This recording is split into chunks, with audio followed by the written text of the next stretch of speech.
I feel so important. Righto. Alright, you say this. From the start, what are your both of you guys' earliest memories? Like when you think back. You go like, first. Grandpa lived in Reed City, and I lived 70 miles to the south in Grand Rapids when we were young. So you go first with your memories, Grandpa. I was born in 1944, but I had many illnesses from that time on, and they didn't know whether I'd live. But I managed to live somehow, and it was my time when my sister was 5 years older, was starting school. And when she started school, she brought home to me all the diseases of that time. Because I had whooping cough, I had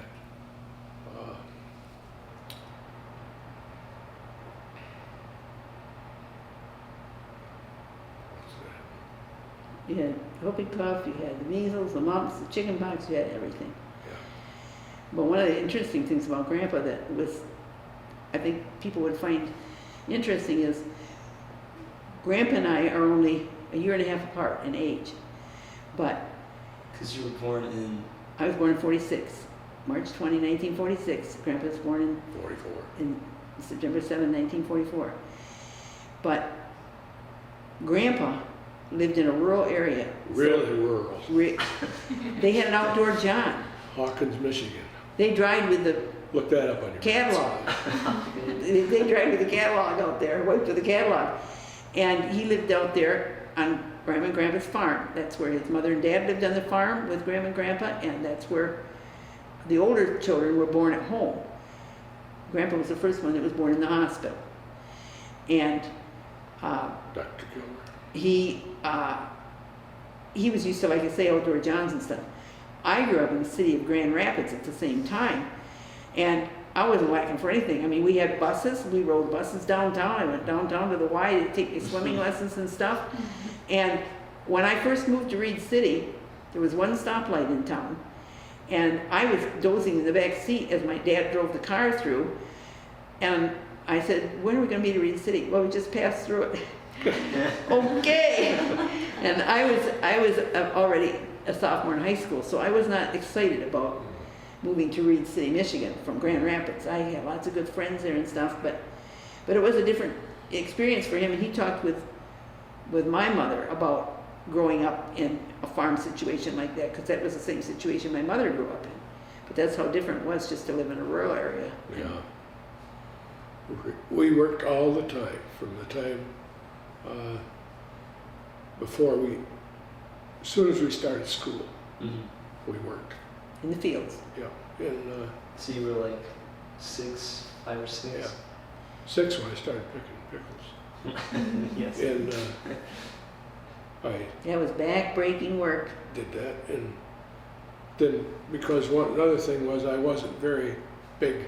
I wasn't tall, I wasn't huge, and I was more of this same size as my brother Paul. But Paul and I had a few disagreements, and I remember one thing I did that I've always regretted is Dad used to send us out to do something, and we had to go out and put the mowing machine on the tractor, and I wanted to help, and Paul, he always said, "I don't need your help, whatever. Anyway, but few of that, and I did something I regretted most of my life. I picked up a wrench that was laying there, and my brother had his hand on the drawbar in the back of the tractor, and I come down with that wrench and clunked him on his fingers, and I could have nicked them all off, but We're getting true confessions here.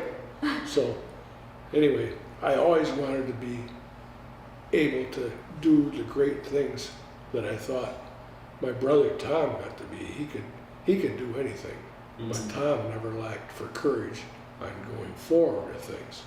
He could do anything, And my dad liked visiting with folks more than he did doing farm work. And that's why he eventually had moved into Reed City, and that was, I don't know, maybe 7 miles from Hawkins, but it might have been, you know, it might as well have been 100 miles, because nobody went far beyond where they It were was at just that a time. 2-lane dirt road, it was, Yeah. that's all you drove on. And to go, I can remember the first trip I made with my grandpa, and we went to the store in Hawkins, which was 2 miles away. That was a big event. And grandpa didn't drive, didn't have a license, he didn't have to have a license, but he knew how to drive to Hawkins and back. So that was the extent of my travel. And that's one of the memories of my younger days. Mhm. Your turn, Mom. Well, I was the oldest. My grandparents had 7 daughters, and I was the first grandchild that was born in 1946. My cousin Jeff came a month after me in 1946. He was born in April. And that was my mom and her older sister. They were both pregnant at the same time. But I had, I never worked like that. I never did. I had so many things that were advantages of the day. I mean, one of the big things for homes in the time was lace curtains. Everybody had lace curtains on their windows. If you weren't anybody, if you didn't have lace curtains on your windows. And every year we took those down because people didn't clean every week, they cleaned by seasons. Mhm. And we'd take those down, and we had a huge big curtain stretcher with little pins on it. And we put the curtain stretchers up, they hooked together like your thing here for your camera did. And then you'd wash those curtains, and you'd starch them, and you'd take them out, and you had to press them onto the on the little tacks that were on the stretcher board for the curtains. And then they would be picked right off, they're dry, they had starch on them, they were stiff, and you could hang the curtains back up again. I mean, that's probably the extent of the work I did. Went out and spent a lot of time at my mother's sisters that lived on the farms, so I had a little taste of the farm. Knew I didn't want the farm life.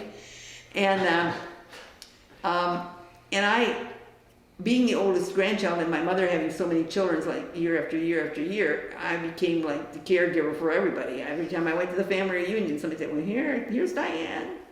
Diane will play with the kids, you know. But anyway, then comes to move to Reed City. And I'll let you take that over because that was 60 years ago now. It's 2021 and it was 60 years ago that I moved to Reed City from Grand Rapids. My dad had gotten a job up in Big Rapids. It was going to pay enough to feed all of us kids. And Keith was at the church I was at, so that's when we first saw each other. But I wasn't looking for a boyfriend at all. No, I didn't want anything to do with any boys. Jim certainly didn't want a dang old farm kid. No, I never said that. What I liked about Grandpa is he never smelled like the farm. I mean, his mom made sure the boys were cleaned up. Squeaky. And even when Grandpa worked at the shop and was living at home, when he first started his apprenticeship before we were married, he'd come home and he'd be all dirty because they ground carbon in that shop and everything. Yeah, And he'd come home, he'd be all dirty, and he would lay down on the floor in front of the door where you come into the kitchen on the linoleum, and he'd sleep there because he didn't want to go to the bathroom, which was, we didn't have loads of bathrooms in that day either. Everybody had one bathroom, everybody used it. If you had 2, you were lucky. He'd lay down there, the bathroom was way, it was a, 90-foot square, a 90-foot ranch house? no, it was 82 or something else. It was a long ranch house. Yeah. So you come into one side of the house to the kitchen, and you had to go way down the end of the hall, past everybody's bedroom to get to the bathroom. So he would come in, and that's where he would fall asleep and sleep till he could get up in the morning and not disturb anybody to go take Go a- again. Yep. Yeah, so take a. But anyway, we saw each other at church. I don't know if you remember seeing me at church or whether it's at school. I know I didn't notice you. That's not unusual either. But I by that time, I'd already left Reed City for a while, and I went to the big city of Grand Rapids. I didn't see her there, but I went there because I was going to be a priest. So that's where the seminary was, in 600 Burton Street Southeast. And when I got there,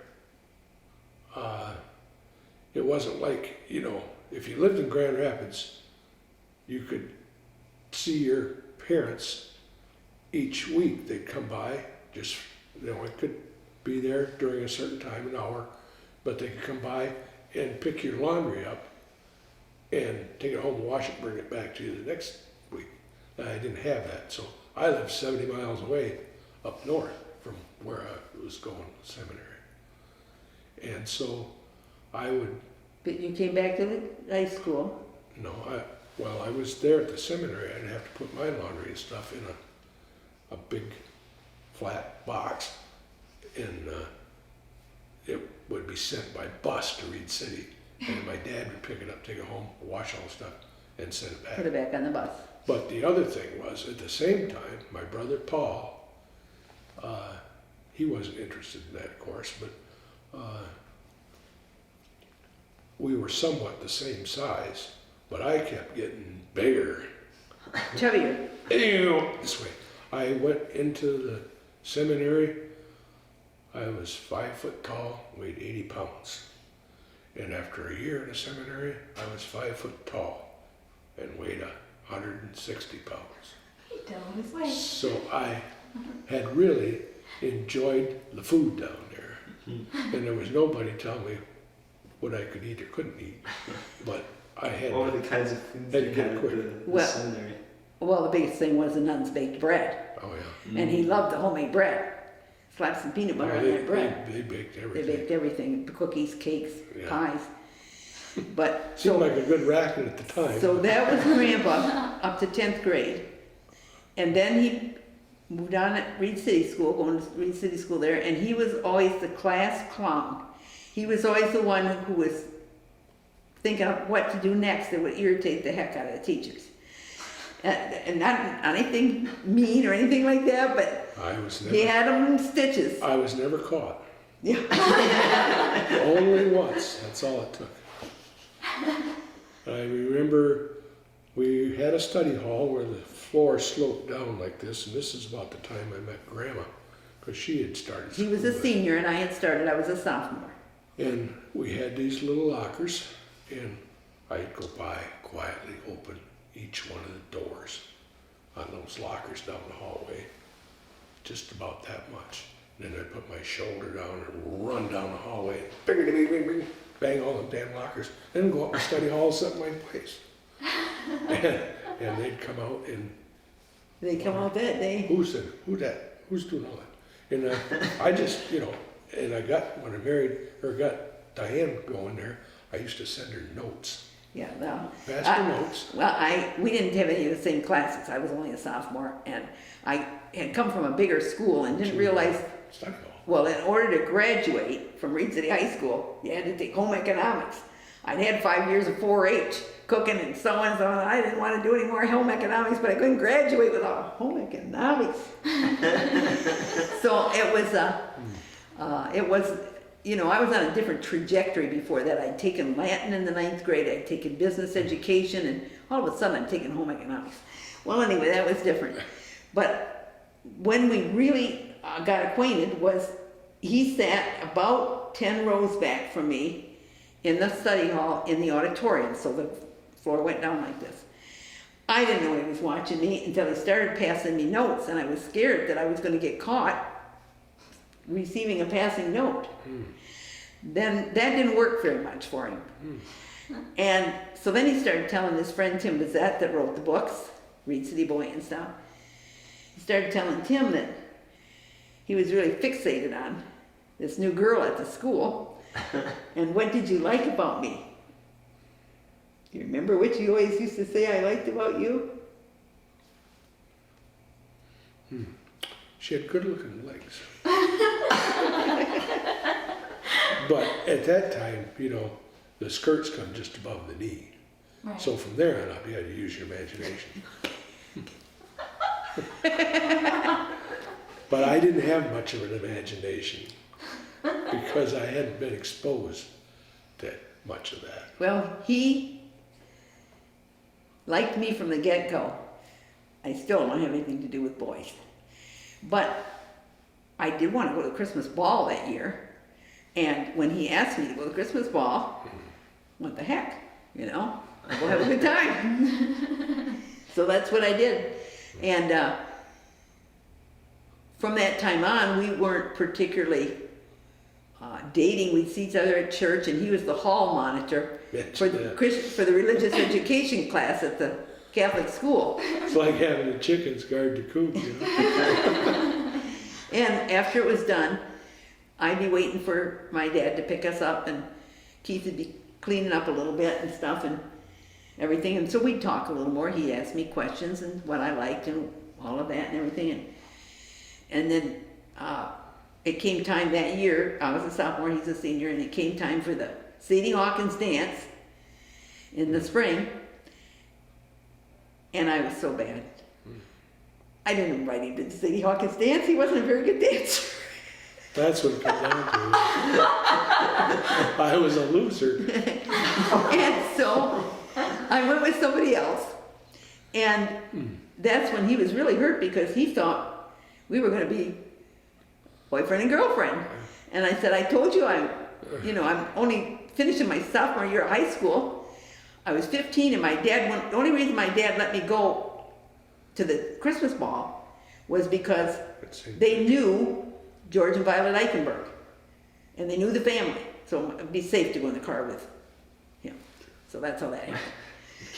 But he kept chasing me down, and he kept telling me. I went out a couple times. Then by the time I was a junior, he was still asking me out, and he had started his apprenticeship at the Reed City Tool and Die, and so he was still asking me to go out and everything. So he took me to the movies. We'd go to the movies, and my parents would say, "I think it's just terrible." My stepfather, I think it's just terrible. What kind of a decent young man picks a girl up to go to a movie at 9 o'clock at night? Well, he was in the fields working until dark. There was no way we were going to the matinee because that was the way it was. And but we started going on more and more dates, and he had a nice old black 54 Ford with a straight stick, and he learned to drive that with one hand, with the other hand like this. The reason I had that is because I bought it for my brother Paul, who went in the service, and I bought that car from him. So, it was transportation. Yeah, and we gave Paul the money for the car. Yeah. But anyway, we started having more and more dates, and the big thing about Grandpa and I, of course, he lived in a small town, you didn't have a whole lot of stuff you were running to do, but we talked a lot of things.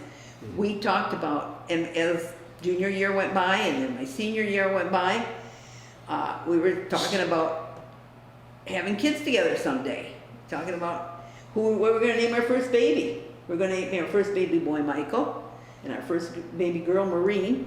When we saw Sarah, it didn't end up being Maureen. But before that, Grandma had this brilliant idea that she'd like to go to Europe as a... I got picked to be an exchange student. I was supposed to go to Stockholm, Sweden. I had my family. I was all set to go. People had helped with the money because it's not free to go on an exchange program. No. And people, even the pastor at the church had given me $50. Father Gallagher gave me $50. And the people I worked for at the Osceola Inn, Ray and Nita Rogallo, they gave me, lots of people who knew me gave me money. And Grandpa gave me an ultimatum.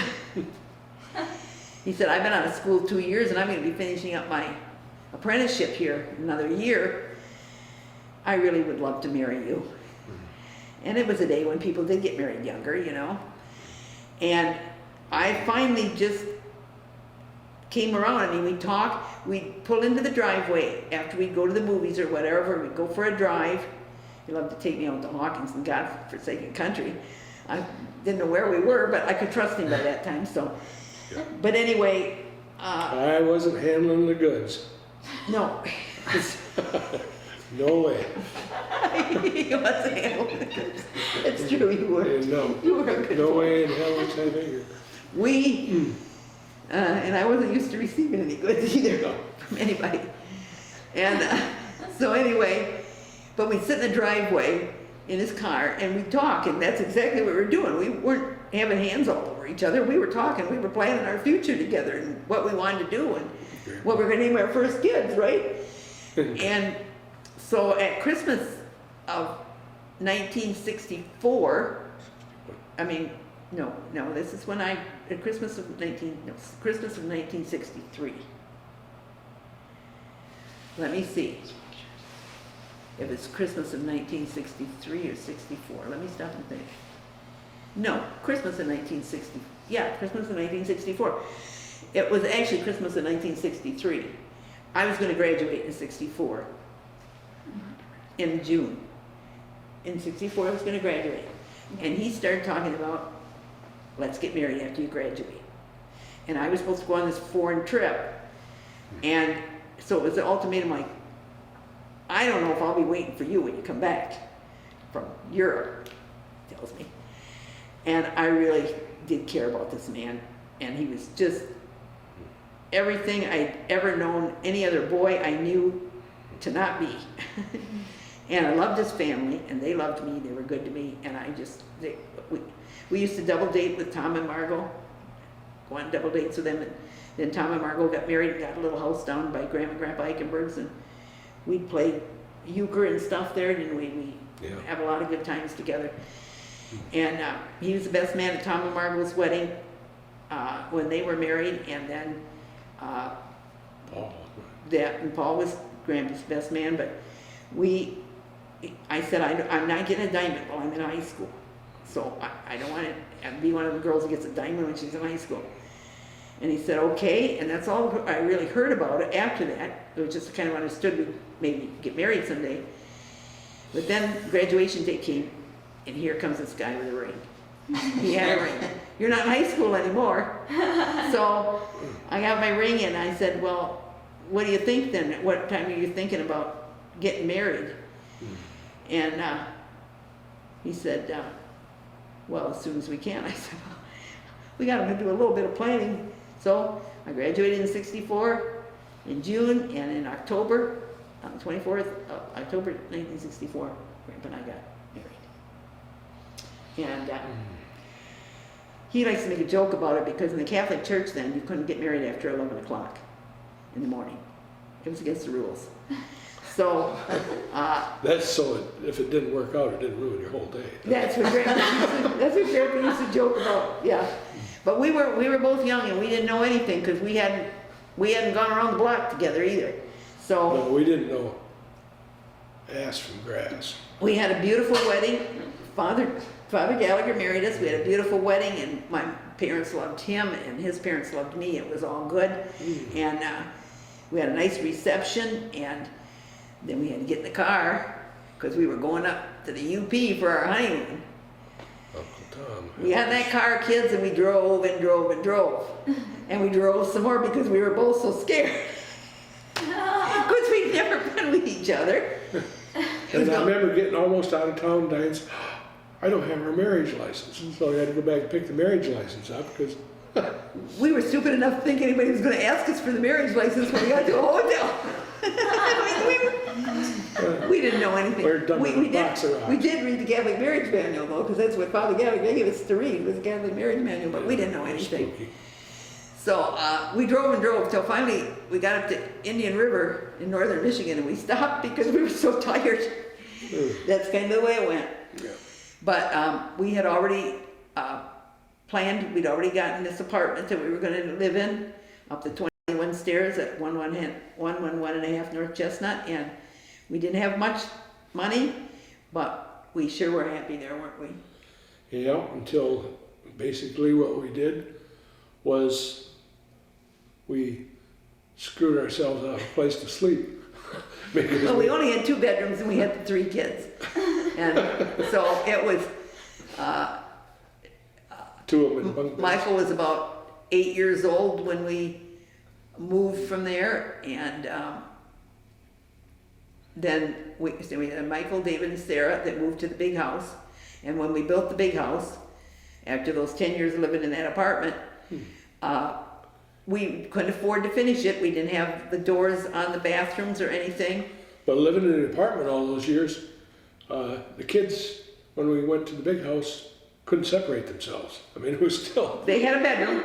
Sarah had a bedroom upstairs. Michael and David had a bedroom. And we couldn't afford to buy any paint. We couldn't afford it, but we had just had plastered walls. And we bought them, let them each pick out posters. And we put the posters up with straight pins because you wouldn't damage the wall to put them in. So they had posters in their bedroom. But they always ended up down in the family room by the fireplace. Always. They were all, no, you got your own room. Don't you want to go? No, we're just going to hang out here together. We're just going to play together here. And that's what they did, didn't they? Yeah. That was where they stayed and played and everything. And then, of course, that was 1974. And I, not long after that, got pregnant for Kate. So then we had Kate. And we were still working on the house when Kate was born. I mean, we didn't have carpet. We did things as we got the money to do them. Yeah. Because we had one mortgage loan, and that's all we could afford to have was one mortgage loan. We've always been frugal about money. We lived in the apartment there before we moved into the house. And we lived there 10 years, did we? Mm-hmm. We lived there in that apartment 10 years and never took a shower. And then we moved into the big house, lived there 10 years and never took a bath. Because we finally got the showers. So that was, And to this day, we like to take a shower, don't we? yeah. So that was about it. Then we were all together. We everything we did, we saved. We didn't have a lot of money, but we saved one big trip. We went. Michael was he was 15. He was going to go on late enlistment in the Navy. He wanted to be a marine biologist, and he wanted to go to Virginia Beach and see the ocean. Ooh. So we saved up, and in the day there was no credit cards. We had traveler's checks, and we took the traveler's checks, and we had a whole bunch of traveler's checks, and we went on the road, and we ate breakfast and lunch at McDonald's, and we had snacks the rest of the day. We ate at every, we took pictures of every McDonald's because it was economical to feed the kids and stuff, and we keep everybody on the road. We went to Virginia Beach, but after that, the times really changed after Michael turned 16 and then went on delayed enlistment at 17 into the military, and all the games we had in the backyard, because we used to play games. Michael was always the leader. We had Red Rover. We played ball out there. There was obstacle courses going on. What was the one with the jacks? It threw Yeah. in there. Jarts. The jarts Jarts. game, they're against the law now. You can't have a jarts game anymore. Too much danger to Put stab my a hour. kid. But, so that gets us to where we were with our family, and it changed once Michael went into the military. It was hard. We took David and Sarah and Kate, and we made a trip up to Mackinac Island with the three of them, and everybody was just hanging their head, really. They were all missing Michael, because they were so used to having him around and everything, so. But then after that, things just kind of shuffled on. I guess we could jump from, at the cost of time here, we could jump from the kids all graduating from high school and us realizing, and this is the honest truth, but then the house was done. In fact, I had remodeled the house and put in those beautiful honeycomb blinds in the house and everything. So we'd remodeled the house we built, and we just, and we had put the sunroom on the house, which that was one of the craziest things we ever did. We look at that anymore. But now, Shonda was talking today about we had a lot of family gatherings in that house, and of course we had Brooke and Mama come and live there. They lived with us for a while. They had the whole boys' old bedroom upstairs, and part of it they slept in as a bedroom, and the other part they made as a little living room, and that was their place. Yeah, the one thing about going to any party that the Eichenbergs had, you never had to worry about running out of food. No, and we had a lot of them out at the house there because we had a big house and a lot of room. But it finally came time when Kate was graduating, and we decided that it was sinful. This is an honest thing we decided. It was sinful for us to live in a house at that big. 2 people and rumbling around in a house that big. Kids gone now and everything, so we decided we were gonna sell the house. And Now, I always have to give you a piece of information. That's how you tell that the world is flat, because the kids leave town and never come back. And that's what they. well, they all that's they what go where their jobs were and Yeah. everything, and so we had to re-envision our life, and we had that 80 acres there, so that's when we decided to build the little house, and Brooke would remember some of that because she was there when we were building it and played in the sand piles and everything and stuff. And I'm sure after we built the little house and moved in that she and Molly both remember that Grandma went to the store, to the Goodwill, and bought a bunch of dance costumes and stuff. And I remember how excited Brooke was. She was gonna, we invited Karen and Carrie over that time that she put on her first show. That was when Molly wasn't there yet. Brooke put it on by herself. But then she got Molly interested when Molly came along and shared her, because they were all hung downstairs on the hooks, all those little green dresses and stuff, and she started sharing with Molly then, and she officially became the cousin. Heather and Heather was not living there anymore, and Brooke kind of got to be the leader of all the grandkids that followed because she was always looking out for everybody.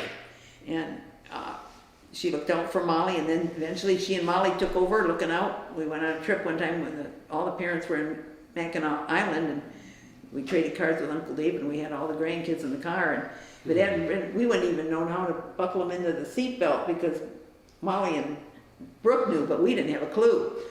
And Seatbelts, where are those? so anyway, and we had all the grandkids, taking care of all the grandkids at once. That was a fun time. We always have loved traveling to visit our kids, so that's been a gift for us.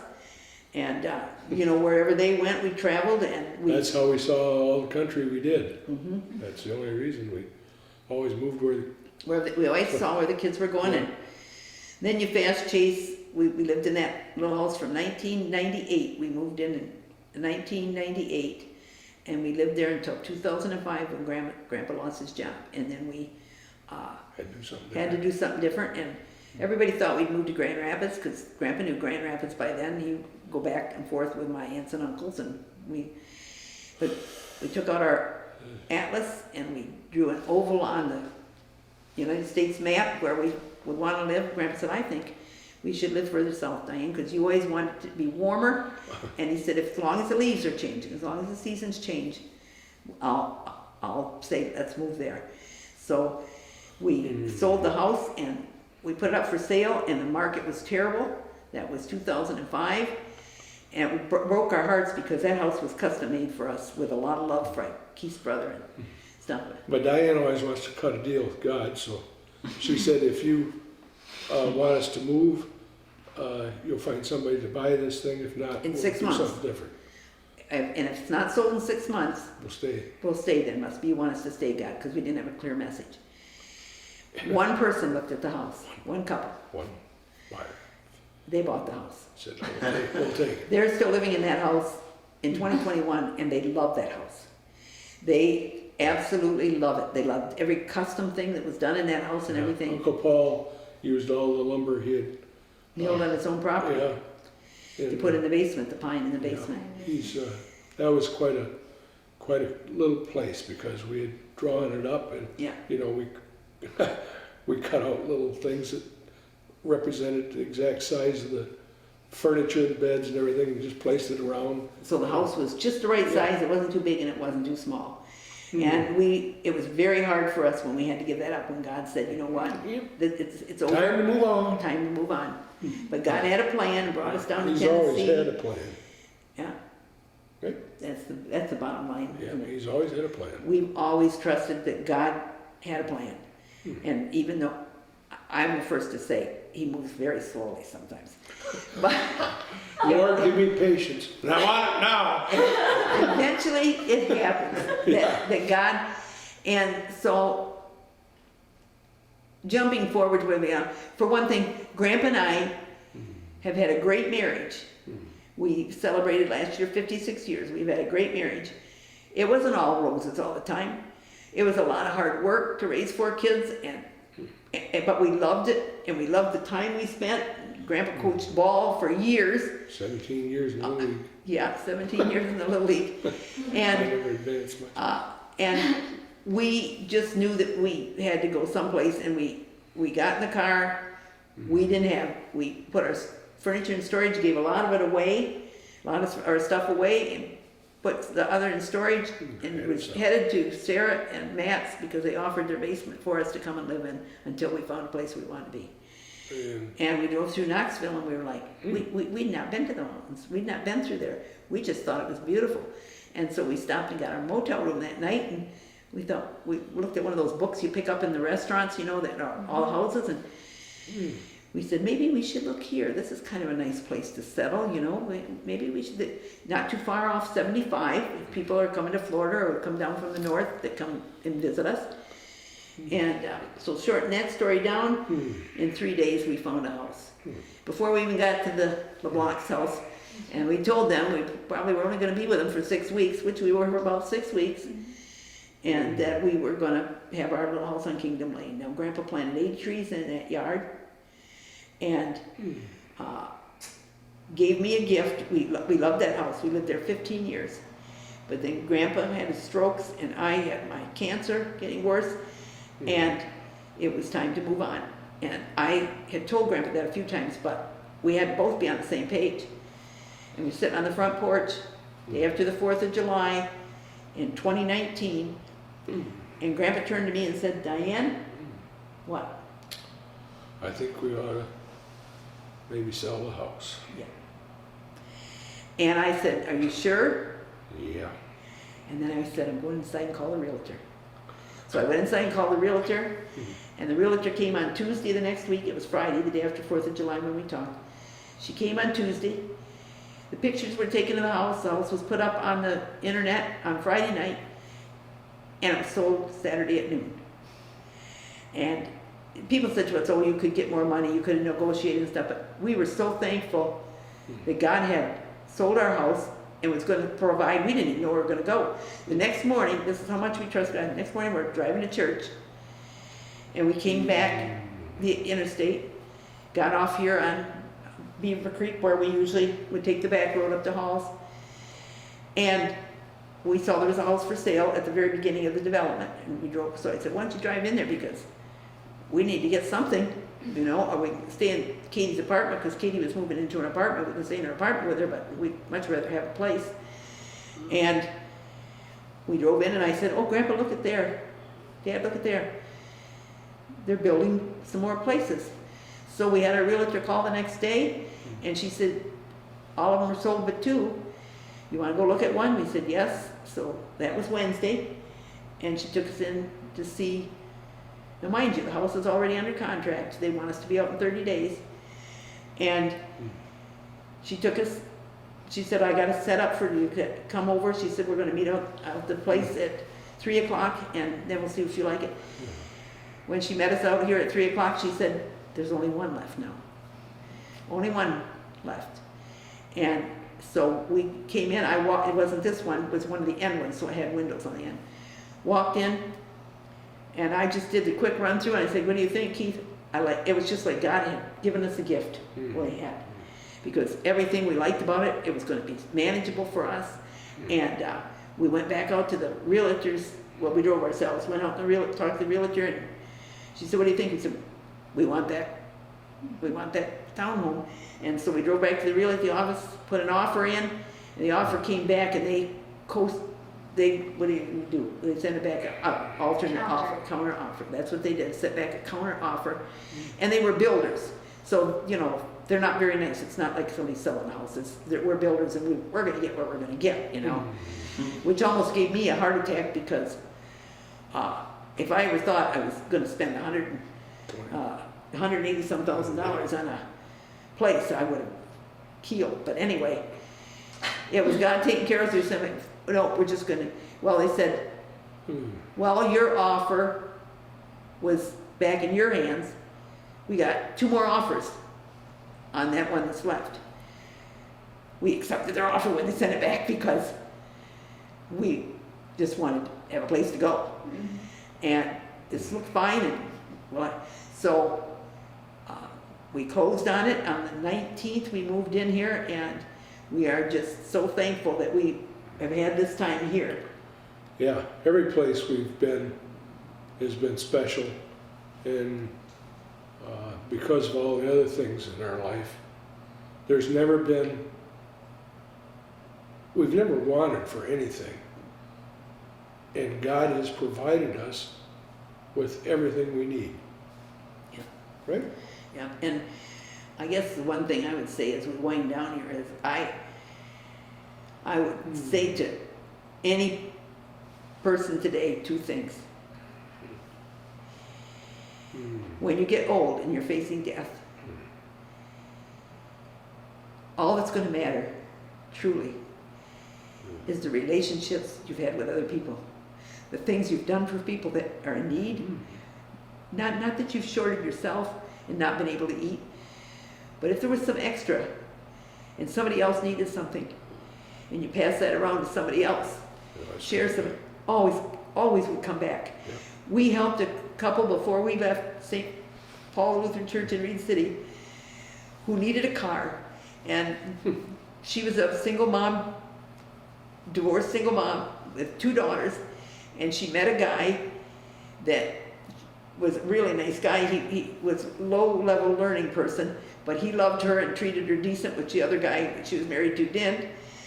And they had gotten pregnant, they had a baby boy, and anyway, their car broke down. And they didn't know what they were going to do because they didn't have anything. I mean, Grandpa and I had them over the house for meals and stuff, but they didn't have anything. And so Grandpa and I said, Grandpa had already lost his job. We had only our savings that we were going to be able to move with then, you know. Of course, we were going to sell the house then too, but the house wasn't totally paid for when we sold it in Reed City. But we gave Amy and David I took them down. We got their car fixed. They needed insurance and they needed a license. And I got St. Paul's to donate part of the life insurance, part of the health insurance for a year. We bought them the car, fixed the car, and the St. Paul Lutheran Church helped pay part of a year's life insurance or auto insurance for him, and Grandpa and I paid the other. And when we got ready to leave, this is a testimonial. When we got ready to leave St. Paul, the people at the church wanted to take up a collection for us. That collection was exactly totaling the money that we bought the car with for Amy and David. That's exactly what it was, wasn't it? Always comes back. Always comes back. That was the money we got back. You can never outdo God in generosity. He's always given us everything we've needed, and he knew what we needed before we knew what the hell we needed. And like the move from Kingdom Lane here in Knoxville to this was like sort of like I always tell a woman who's had a baby, you know, you have a baby, it's all that pain and stuff, it's pretty miserable. And then finally they pop out and they, well, thank God they're here for a number of reasons. And years later, you don't remember that pain. You don't remember that. And that's what happened with moving here. It was like a dream. I don't even remember it. It was the grace of God that got us into this place with our furniture out of storage. There were all kinds of issues that came up and everything. And they wanted more money when they got here to unload it, which I guess is typical sometimes that they do. And anyway, God took us through it. I was still feeling pretty decent, and God took us through it and got here. So the main thing I would say is relationships with other people is just really important, you know. And the other thing is to always, you know, if you're a couple, the greatest gift you can give each other is total attention when they want to talk to you about something. And understand that each of you needs to have your time and space to think things over yourself and to come to your own conclusions about things, because you are a couple, but you are still two separate people. And so you need to work on that to the best of your ability, where you want the best of it, and don't go out and talk to anybody else about your problems with your partner. Don't ever do that, because that's the worst. That will lead to nothing but divorce. You got a problem with your partner? Talk to your partner about it. Go to counseling if you have to go. because it's not gonna work if you don't talk to each other. And nobody else going, oh, poor you, you know, and isn't he a dumb guy? Or no, never do that. So, and Grandpa and I right now have it all talked out. We want all our kids to know, and our grandkids and our great grandkids, that we have had a heck of a good life. We have no regrets, and we have a comforting love now that is where we sit. He'll give a memory because we've been together so long, and then I'll have a memory, right, Keith? And then Grandma will tell me that really wasn't the day it happened, or that wasn't, that wasn't the year it happened, and I know what the hell that is. Well, you bet. And I can't keep it straight anymore. I know, but I always did remember things. He always used to joke because I could remember what skirt I had in the 8th grade. But I could remember dates and numbers. So another thing where the two of us were good together. Yeah. And we've now been adjusted by things our remaining family members are telling us that, you know, we won't always be together, but they'll always think of us as being together. Yeah. And we just love them all. Yeah. And all of our children and grandchildren.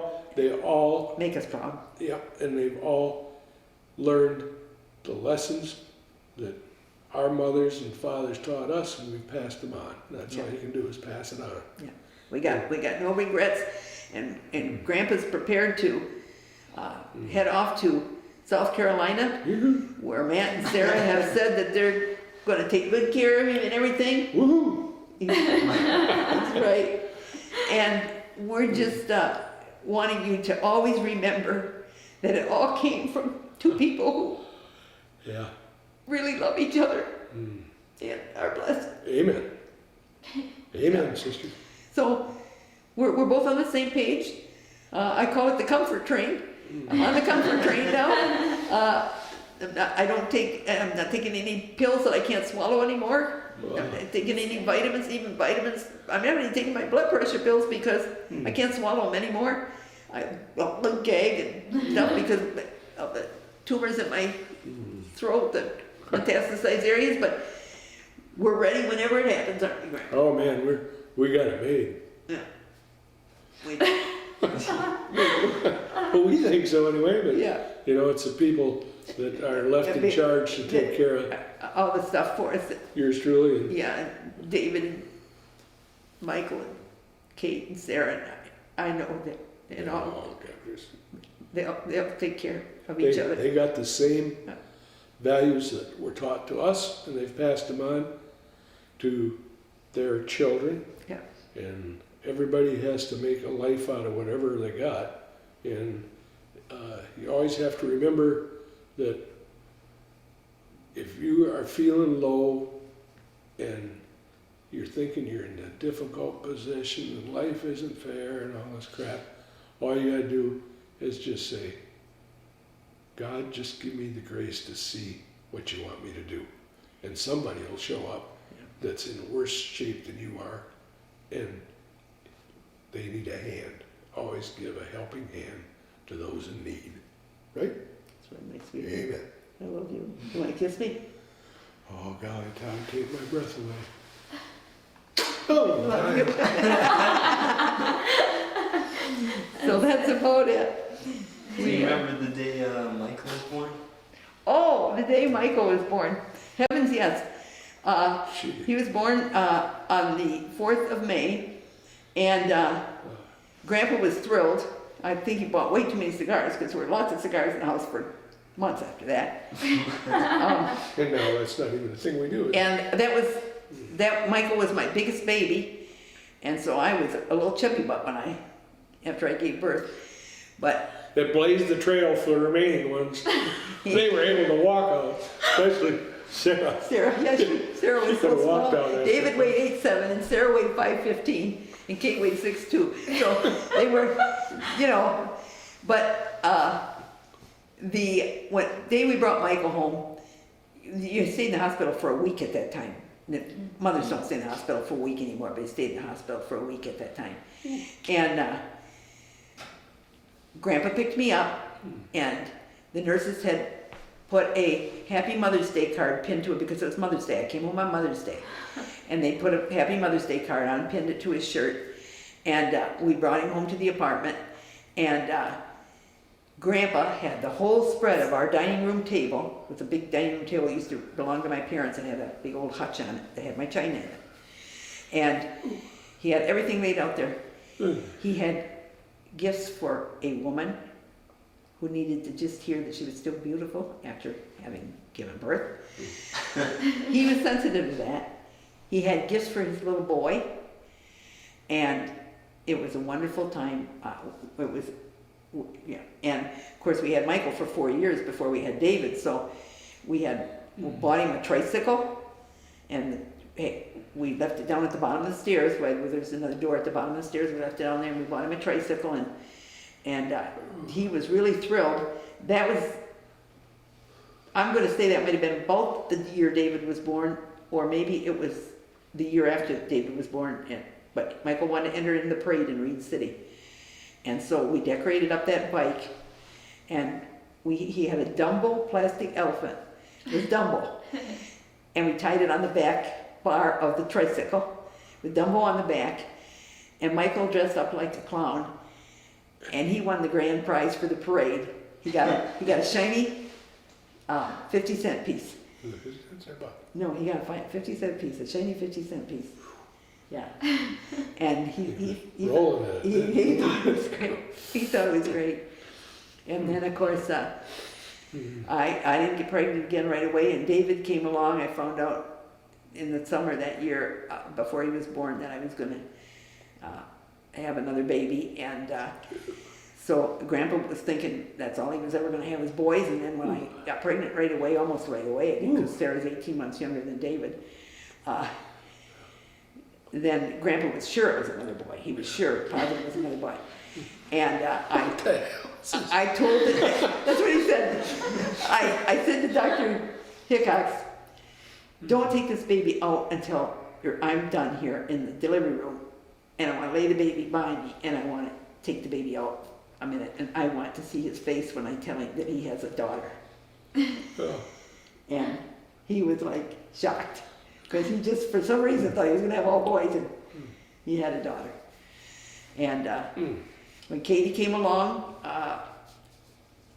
it was great because Sarah had been praying. I think she thought for a long time that it was her prayers that were heard, because she wanted a sister. She did not want another brother. She wanted a sister, and she got a sister, and she was a good big sister to her. So there was never any less joy with any of them coming home. And like I say, David was always the one that could lighten things up.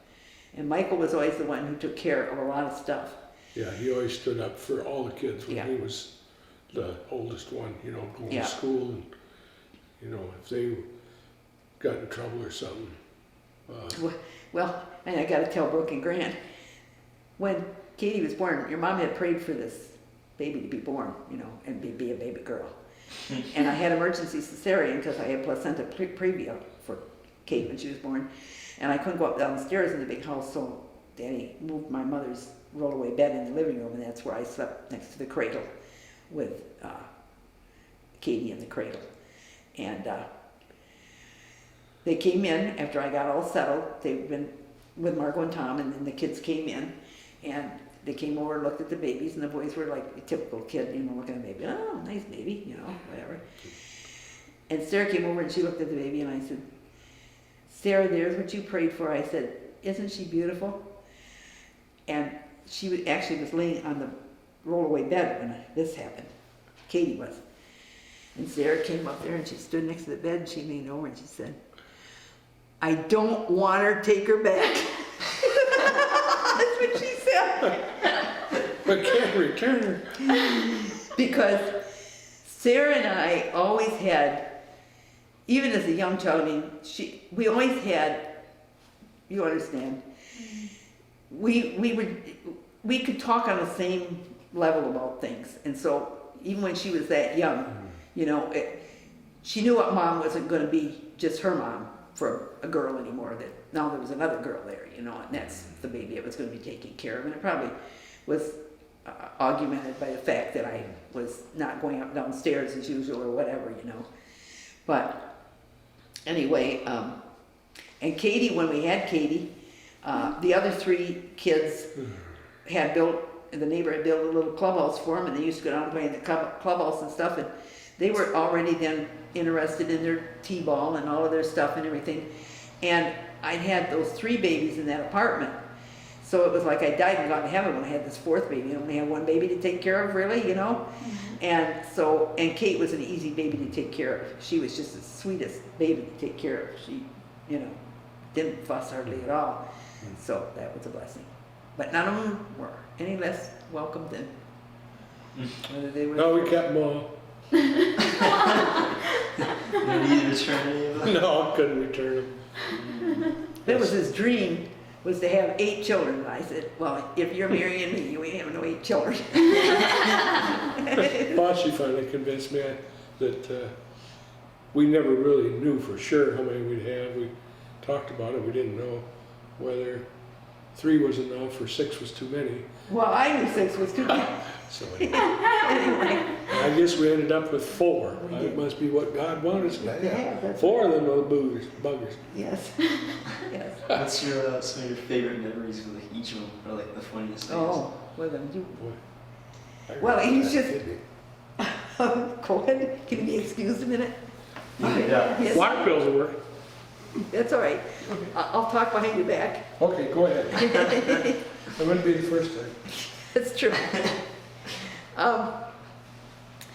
Well, I think one of the most exciting times, I'll tell you about all the kids. I'll tell you, you want me to tell you a little bit about each of them as children? So, Michael, I just told him this on the phone yesterday, never ever lied to me. Well, none of my kids ever lied to me, because I told them, my mother taught me a lesson about lying years ago. And she took me down in front of the old Bendix dryer in the basement of our house in Grand Rapids, and she said, I know that you took money out of my billfold, Diane. No, I didn't. No, I didn't. I know that you took money out of my billfold, Diane. Well, I was so stupid. I took the money out of her billfold and invited all my friends to the dairy bar and bought them all ice cream. Some others called up and wanted to know how Diane could afford to buy dairy cream. So she took me down on the basement floor in front of the old Bendix dryer. There was a rug on the floor there, and the dryer was going around like this, and she said, Diane Marie Lindsay, she said, don't you lie to me. I know you took that money. And she said, turn over there. And she turned me over on my stomach, and my mother wasn't a very big person. And I was wily by that time, you know, I'm a pretty wily person, maybe, I'm gonna say maybe about 10 years old, and 8 or 10. And she sat on my behind, right here. She put her leg, one leg over, one leg on the other side, and she said, and she paddled me, and she'd never paddled me in her life. She slapped me on the butt a couple of times. And she said, now turn over and talk to me. And we sat on the rug there on the floor. And she said, don't you ever lie to anybody. Once a person lies, they can never be trusted. And so that's my pet peeve. Once somebody lies, it's hard to trust them again. And so anyway, that was always the sermon given to our kids. Well, Michael took it to the nth degree. He thought he had to tell me everything that ever happened. If he went out on a date, he told me everything that ever happened. If he went, I mean, that was the kind of relationship Michael and I had. I mean, I remember there was a time, I don't know if Michael will appreciate me telling this, but he was a senior in high school. It was almost graduation time. He was invited to a party, and he went with to the party and stuff. And of course, I grew up thinking some boy's going to attack my daughter, you know. Never knew there was a girl that was going to attack my son, but she came on to him, threw herself in his lap, and the whole thing. And he came home and told me. He said, "Geez, I didn't know what was happening, Mom. You know." And it was, you know, it was for me like, I didn't know a girl would do that. You know, well, she's no lady, that's for sure, or whatever. But he came and told me everything. If it was 2 o'clock in the morning and he was home, which we never had curfews. We thought it was silly. Kids, all they do is sit and get bent out of shape and angry at you because you curfew them. That's the stupidest rule there is. They make them responsible. You know, curfew isn't going to do any good. They're still going to go out and do what they want to do. I mean, my stepfather was like that, you know. He used to think that because Keith and I went to the Late Show, that I was gonna end up pregnant. I could have ended up pregnant at 10 in the morning if I wanted to have a little fun with somebody. I could end up, I mean, you know, it ain't gonna happen just at night for Christ's sakes, but anyway. And David was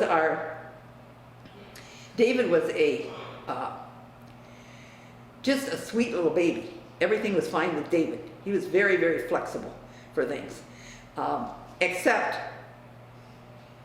going away from places he was used to. So in other words, he was a terribly hard baby to take to visit anybody. He wanted to be in his own bed. Yeah. And he would cry and cry and cry because he wanted to be in his own bed. I couldn't put him down. Michael, I could lay him down on somebody's bed if we were visiting, and I'd take a little nap in the afternoon, fall asleep with him a minute, and he'd be asleep and he'd sleep, take his nap. Not David. David was never that way. And David was allergic to everything. His skin was so sensitive. And they started to have disposable diapers in when David was a baby. But I put one on before that. What? white cotton diapers. You Little washed them? pigs. And if they pooped in them, you rinsed them in the toilet. Yeah, like this, with your hands. And twisted them out. And then you rinsed them. This is so funny. And, but I wanted to get some disposable diapers for David, but he was so sensitive he couldn't wear them. And I remember we went to Greenfield Village one year, and I had to take a big old white bucket along and put diaper solution in it and put the diapers in there and carry them around in the car because David couldn't have anything but cloth diapers on him. So if you want to go away for it. But he was not comfortable. David was not comfortable. Michael always had a lot of confidence. Mike wasn't afraid to try something new. David totally opposite. He would, and I think lots of times the fact that Sarah was 18 months behind him, Sarah buoyed him up a lot because Sarah had more will to, you know, make the waves roll a little than David did, you know. So they were a good team together, and they still are. And Katie, when Katie was in school, she never knew how to tell any friends no for anything. Now, Sarah was different. One time, two girls got in a fight in the high school on either side of Sarah's locker. And Sarah went like this to tell them to stop. Think they did bump her in the end, but she wasn't going for any of this stuff. That wasn't going to keep going on. Sarah would be assertive about that. That's the word I needed, assertive. Kate would let everybody walk all over her. And she was so trusting because she had 3 older siblings who looked out for her and were so careful for her that she just wasn't ready for the real world. And people treated her bad at school. She was bullied at school, and they made fun of her at school. And it really went over when she was in the 4th grade because she had the same teacher Sarah had in the 4th grade. And that teacher was always calling her Sarah, always comparing her to Sarah. Every time I went into a family conference, well, she's sure not Sarah. Well, no, her name's Kate. She's not Sarah. But this teacher couldn't deal with it, and it was a whole lost year for Kate, and it was just a whole lost year. I mean, Kate was the type of person when she got in high school that was wanting so bad for kids to not treat her mean. She had a little car. She had a car in high school for part of the time after she drove, just a cheap little car. And Grandpa got a kick out of that because we bought that car for Sean and Sarah, and then Sean got a new car, so Sean sold it back to us. He didn't give it back to us, he sold it back to us. He was innovative. I paid for that car 3 times. And that's right. And then Katie sold it again after she used it, but she had that car. And I went ballistic one day when she came home and told me that, I said, something happened, the car got bumped. Well, how did you do it? Well, I don't know. So-and-so was driving. I said, somebody else was driving your car? She said, yeah, I always let them drive my car if they want to. So they were driving her car. I mean, that's who she was, you know. She's just always been the sweetheart of, you know, I think that's why your mother's She wouldn't hurt a fly. all says, you know, about Katie and stuff, you know, that she couldn't do the work Katie does in the Alzheimer's unit, you know. And it's just because Katie just gives 150% to that. I mean, you know, she So, and both the girls have brought great joy to their patients and have made a difference in their patients' lives. And I could relay a lot of those stories, but I know they've made a difference for people's lives, you know. Yeah, just recently when some adult man in his early 40s had never been to the dentist, and Sarah cleaned his teeth, and he started crying when she took the mirror out to show him his teeth, because he'd never been to the dentist and his teeth had never looked that good, and he was happy. So they've touched a lot of lives that way, and of course so has David and stuff through his shirts, and so has Michael. Michael had gone completely crazy after leaving the ship, and he was strapped in a bed in Portsmouth Naval Hospital psychiatric ward because he had a complete traumatic breakdown. And then he went back, after he got well, he went back to Battle Creek, Michigan to work at the VA hospital there. And I remember this one story Michael told me. There was a black man who was dying of some kind of cancer. And Michael was a physician's assistant then, independent corpsman, and he was taking care of the patients that were in the ward there. And it was a black man, and the black man started talking to him about how he was in the military, but he never really felt like he got the kind of respect he should get because he was black, and, you know. And Michael sat and talked with that guy on his bed, held his hand, and said, "Well, buddy, I'll see you in the morning." And the guy told Michael, "No white man has ever talked to me like this before."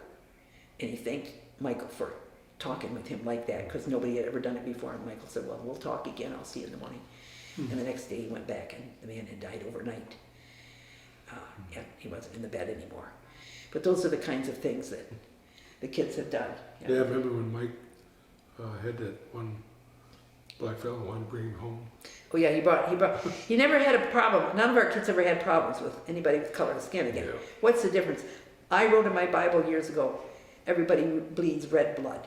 Yeah, everybody pees yellow. Yeah, I mean, really, they do. And we're not that different as human beings if we just stop and think about it. We do things differently, we look different, but why do we have to not understand that we share this beautiful world together? We're basically all animals. We just learn to walk upright. That's the only difference. Yeah, Michael, when he was in basic training already, had his best friend was a black man, and that was 1984, and there weren't a lot of people that were still accepting a black person. Friends, the Bizettes, not Tim and Terry, but Bob and Maureen, had a daughter. Their daughter was just a year older than Michael, and Laura, and she fell in love with a black man, and Maureen told me how terribly difficult that was for them even then, and that was after 1984 even, and they were made a beautiful couple. I think they had 3 kids in the end, but you know, they came into Reed City. There weren't that many black people in Reed City, and everybody was staring them down until they realized it was the Daisy and Ellis Bizette's boy, our granddaughter, you know. Then it was fine, but otherwise people were skeptical because it was this black man with us, and he was a darn good looking black man, and she was so pretty. Anyway, they made beautiful kids, and they were.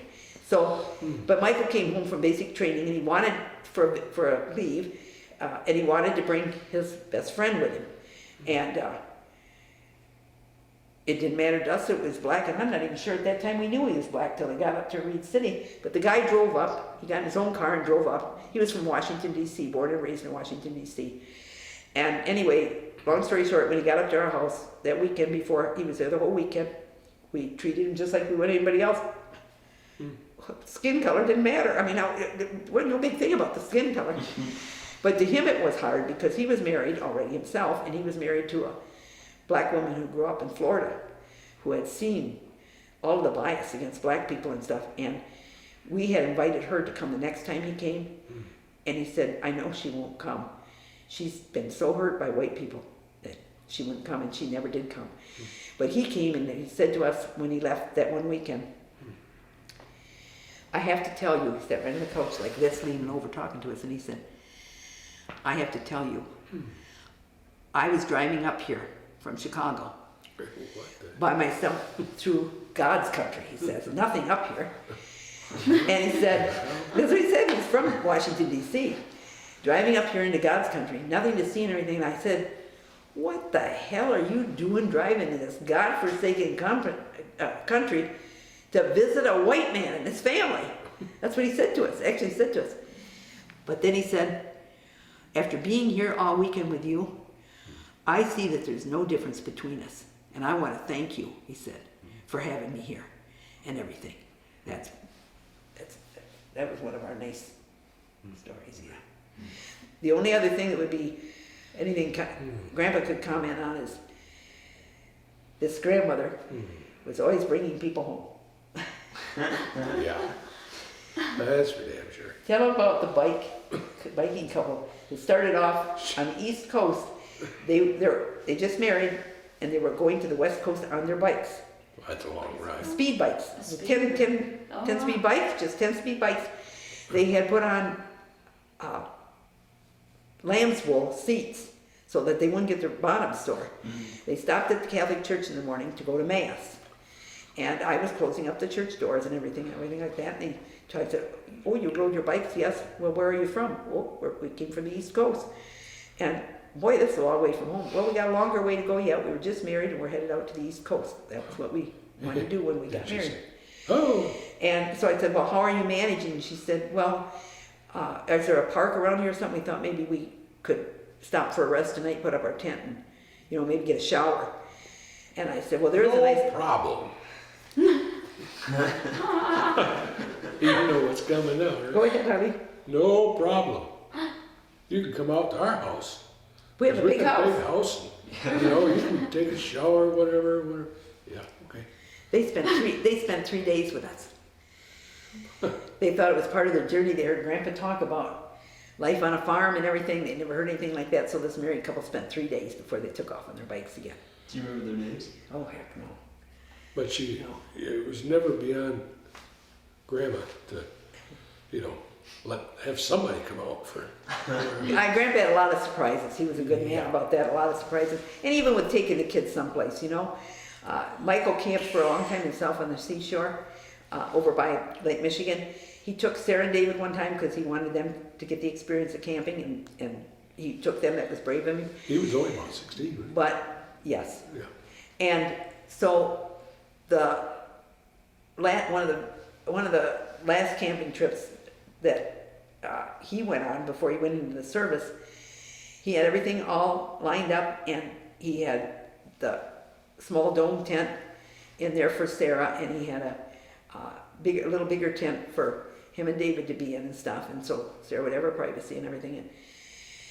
And he called me after he'd been over there because he couldn't get up the spot at Ludington State Park. He couldn't get a parking spot out to park his camping gear and stuff. His mother said, well, I said, I'll come on over, I said, and I'll get a motel room for us, and then you'll be able to be at the gate the first thing in the morning in line to get at one of the spots that people who are leaving. So we stayed at the motel. So the next morning we go over, and they tell him that there's a spot, and we get back there, and he has a dome tent, and it's hotter than hell because it was in the sun, and the Pines campground in the sun.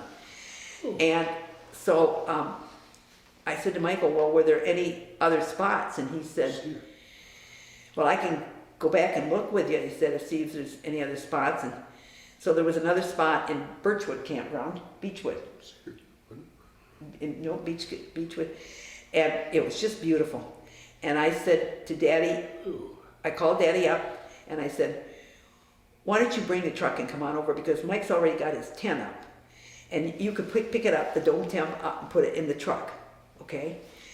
And he was on vacation that week anyway. So I said, why? So he came over, he picked it up, we hauled it to the other spot, which was beautiful in the woods, and I said, and we went swimming, and I said, isn't this beautiful? Come here. I said, isn't this beautiful? Yeah. I said, don't you want to camp here tonight, Keith? And he said, well, where are we going to sleep? There's not enough room for us in those 2 tents. I said, the Walmart's just down the road a little bit. We'll go get another tent. So we went and got another pump tent, No problem. another putt tent, another putt, what kind of tent? Pup tent, another pup tent. And Katie and Grandpa and I slept with Katie in the middle in that pup tent, and the other kids slept in the other tent, and we stayed there for the rest of the week. That was Grandpa's first camping experience. Was it your first and last, Yeah, I Papa? still don't like it. It wasn't his last. He took the kids camping. We went camping a couple of times after Michael was in the military. We went camping a couple of times, and then we went camping with, we went a few times, and he didn't mind when I went camping up to, Yeah. up north, and you were at the Jelly Belly campground or whatever it was. Jelly stuff. Yeah, and you were on stage singing and Yogi dancing. Bear. But anyway, so Grandpa did a lot of things that he might have had a different choice about doing, but he did, so. What are some of your like memories of the grandkids? Do you really want me to tell you? Oh, give it to all. Well, I'll tell you, the most famous one for me was you, Grant, because you were so damn curious about everything. And we had to take you, where was it we were taking him? It was in northern, where was it? Way up at the college. It's way up in the corner of northern.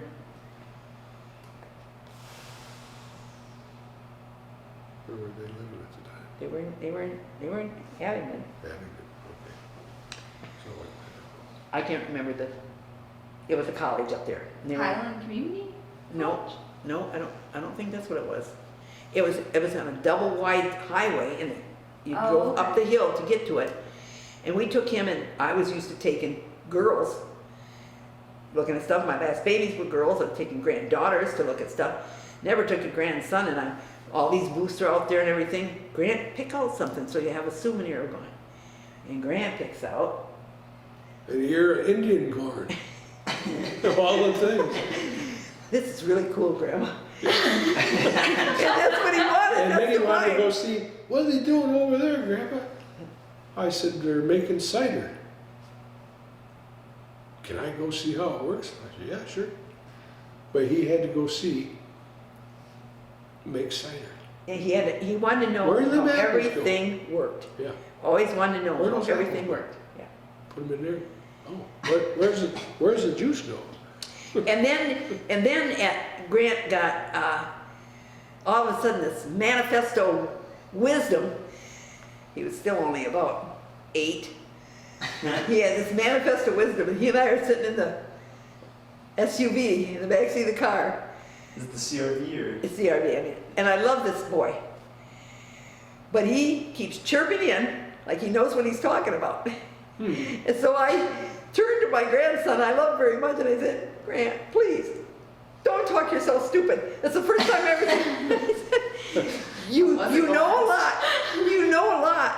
But you always don't know what you're talking about, and that's okay. If you don't know what you're talking about, you don't have to keep talking yourself stupid. Just say, I don't know. No, you just say, now I'm going to tell you more than I know. And I said, then people will know. Could have been a politician. So anyway, it's all the kids know, every one of the kids know that a lot of our travels was with Sarah and Matt, because they included us in their vacations and everything. We went on vacations with Sarah and Matt, we went hiking with Sarah and Matt, we went to the beach with Sarah and Matt. I mean, we went the first time before you were born. We went to Pigeon Forge and stayed in a cabin. Brooke was just a little girl herself, to ride a tricycle this big. And so we'd done a lot of things with all of you and everything. And so I But think Grant was the one that always looked after Allison. he did. That's what I was going to say. Grant, we remember for looking after Allison when we took the two of them on that trip across country, and we ended up at Greenfield Village, went to the village and stuff, and went to that. You took time at that Can you even remember? toy museum Yeah. to start them. You don't know how often that Allison talked about that. Grant showed me this and Grant showed me that. And I really love Grant. And it was, you made it for her. But on top of that then, I also had you riding with my mother. You were co-passenger with my mother. And You got all the good jobs. that was always fun was Grant, and he was so good to, he wasn't that old, he was so good to Grandma. And I remember Grandma was there when I sat him down at the table one day to, of course we all know Grant was not the best of eaters, he was a fussy eater. But, Eating anything that began with a C. tell him, Chocolate, candy, candy, Chicken. chicken, and corn cobs. corn, what do they call it? Would Corn you be born cobs? as that? No, Corn dogs. corn dogs, yeah, Yeah. that's what he always ate. That's a Grandma used to joke. He still eats corn dogs. But Grandma, I had Grandma sitting at the table at one side, and Grant was staying with us. He was on the table at the other side. And I brought in the chocolate cake I cut. I bought some chocolate cake, and I cut the chocolate cake, and I put it on the table. Grant's over here, and my mother's here, and she had Alzheimer's, remember? And she leans over the table, and she said, Diane, I think you gave Grant a bigger piece than me. And Grant said, Grandma, you can have mine if you want to. I'll trade with you. Oh, no, that's fine. But then she knew that that wasn't the thing she should have said. He's got a bigger piece than I do. God. And of course, Brooke, I'm kind of sprinting around with all the kids, but I saw a lot of Allison in Allison's young life as well. And Brooke and Allison are the two granddaughters that I slept with on numerous occasions. And our mouths would go like this until finally about the third or fourth time we'd say, maybe we better go to sleep. We're getting tired, let's have some rest. But Brooke and Grandma and Allison and Grandma could always find something to talk about and always share our getting ready to go to bed together. And that. So now let's see, we got Sarah's and my Heather, I was never close to my Heather because She was gone. she was gone. And we won't talk about that, it was too sad. But Heather, since moving back to Battle Creek and becoming a mother and a wife herself, has been so good to me that she's a great example for cousins because she sends me texts to the kids, she sends me little movies of the kids. Just last week again, she sent them and they're sliding down the hill, and I hear Bailey now who's, let me see, they're gonna be 9 and 6. So Bailey is old enough, she's sitting in the sled there, and, is the camera ready? Are you ready? Are you ready? She's saying to Heather. And Heather has just been really wonderful to Grandpa and me. Yeah, she's come further than any of the grandkids because she had further to come. She had a rough life. Yeah. And Travis, we love Travis. In fact, Grandpa had one gun left. It was a little 410 that his dad had given him when he was a kid. That was the first one. Yeah, my dad usually bought a gun for us when we were 14. Yeah.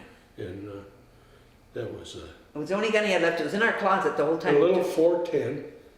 It was, says right on it, it was made in 1928. And it shot short shells like that, which you can't even buy anymore. And so I gave that to Travis because Travis is a Hunter. hunter. in the And he was bunch. thrilled. Grandpa said, do you want to leave it here or do you want to take it with you? Maybe you've got room, because they were on the road. They had rented a vehicle with the kids and stuff. They were on the road. He wanted to take her. He wanted to take it. He took it apart and I put should it have down gone under break the it seat. down, so you could put it, you chucked it under He the seat wanted to and take took it. So that's Heather, and then we had Sarah's, and then we have and we got, yes. So we had a lot of time because David and Shonda didn't live as far away as you.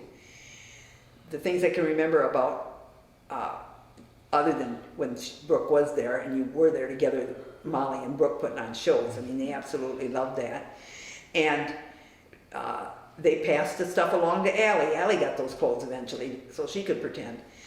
But they used to, and Aunt Shonda said, we've never been a huggy, feely family. She just said that to me the other day. But I used to hug and feel those kids a lot, and so did Grandpa. And I've got pictures of laying on the floor when, there's a picture laying on the floor where either you or I, can't remember, one of us was sleeping with Lindsay, you know, and snuggling up to Lindsay and stuff. But we went to the big lake with them lots of times. They would drive up and spend the weekend at the big house, and they'd ride in the back of the truck. You guys remember truck rides in the back of the truck too, because we Going out to get a Christmas tree? yeah. Yeah. And so Molly and Lindsay got to do that, and I remember how thrilled Lindsay was because Molly was always in the front seat. She was, you know, 3 years older than Lindsay. And one day Grandpa said, I think I should let Lindsay sit in the co-pilot seat. And there's a picture there someplace, and she couldn't even see out the window on the side, but she's sitting in there right in that truck. I remember too, teaching all you kids how to chew grass. Yeah. Yeah. So that you didn't joke on it, but you chew grass. Well, and I took chew timidly, don't. I took Molly and Lindsay when Sean and David had that big tree fall on their house when their house was already in contract, and the tree fell in the house and stuff. And I went down and got a couple of days off of work, and I drove down and picked both the girls up, and we went to the Amish village, and we stayed at the Amish village overnight, and they were thrilled. I took them to the round barn there, and we saw South Pacific musical. They thought they died and gone to heaven. It was so wonderful. We went on a carriage ride around the park. We were there for 3 days, 2 nights, and our room had the beds here, the bathroom over here, and in between was this hot tub that you one of those jetted tubs that you could fill up. It was a big, huge one. They had a space built for it in between the bedroom and the bathroom, and they had a curtain around it and stuff. And oh, they were thrilled. And the one thing I can remember about Molly and Lindsay is, you'd put Molly in bed, she'd never move. You put Lindsay in bed, and she was all over the place. So it's a good thing they didn't have to sleep together a lot of their life, because Molly was always in one spot, and I was always like afraid Lindsay was going to fall off the bed, and I put her back on. And so lots of memories, and lots of memories of them being generous with us coming there when we were carting back and forth to Michigan to drive Allison back and forth all the time. And I cannot thank all the rest of the grandkids, every one of them, who sent them cards, sent Allison cards and notes, texts, whatever, to encourage her and get her through, because she was pretty sick. She was pretty sick. She was feeling like she was not a valuable person, and that maybe she would be better off not being here, or everybody would be better off not having her around. But Grant, you did as much as anyone for Allison. Yeah, that's really when you true. were smaller. And, It was a time of her life that, yeah. You were her big brother. She Yeah. never had. Yeah. You took care of it. Yeah, and you should know that, because she still talks about it, you know, how good he was to her and stuff. So. And Brooke there, she's the one that Grandpa and Grandma had for 5 years. That's why she was in school. that was just something that Brooke had that nobody else had, was that much time, because all our family, always kids had to leave. When we moved to Tennessee, family members asked us which kid we were going to go live by. And our response was, how, when you have 4 kids you love so much, do you decide which kid you're going to go live by? There was no way to decide that. No way to decide.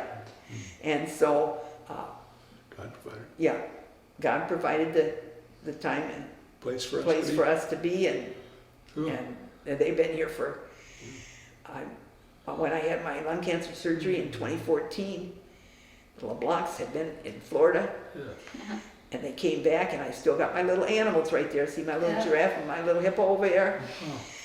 And they came back and came up to my room and stuff, and I still had that stupid drain tube in, and my grandson picked up that drain tube thing and carried it around while I was And you had doing your my walk. ears. Yes. You had your ears. Carried that thing around. That was pretty courageous for a young man to do. And Brooke brought me all the Dairy Queens. It's a good thing they didn't close that up before I got out of the hospital. You didn't like the hospital food. I had to get you something. No, that's right. And and Sean and David came down then. And when Grandpa had his strokes, David and Sarah were here, and Michael helped us transport Heather helped us transport Allison, so we didn't have to go in some of the thicker traffic. He met us at places to be able to, and he carted Allison back a couple times himself to Michigan. So, When we took the furniture out of our house on Kingdom Lane there, yeah. and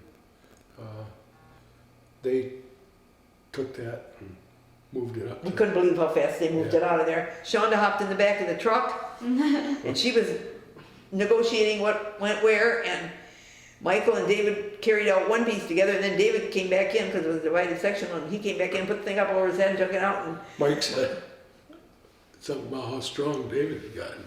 yeah, he said, I don't think I could have lifted that thing up over my head, he said, like David did, but Yeah. that's when Michael came all the way down to help with that, and I don't want Michael to have any regrets either, because he came down a number of times, and one time he came down and he came with Heather, the two of them drove down, that wasn't that many years ago, and we put him up in Gatlinburg at the hotel on the creek. Yeah.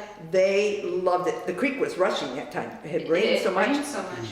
but they loved it, and it was a time for Michael and his daughter to really rebond some things, and so, Yeah. Well, I think we got everyone but Braden. oh, my Braden, oh my God.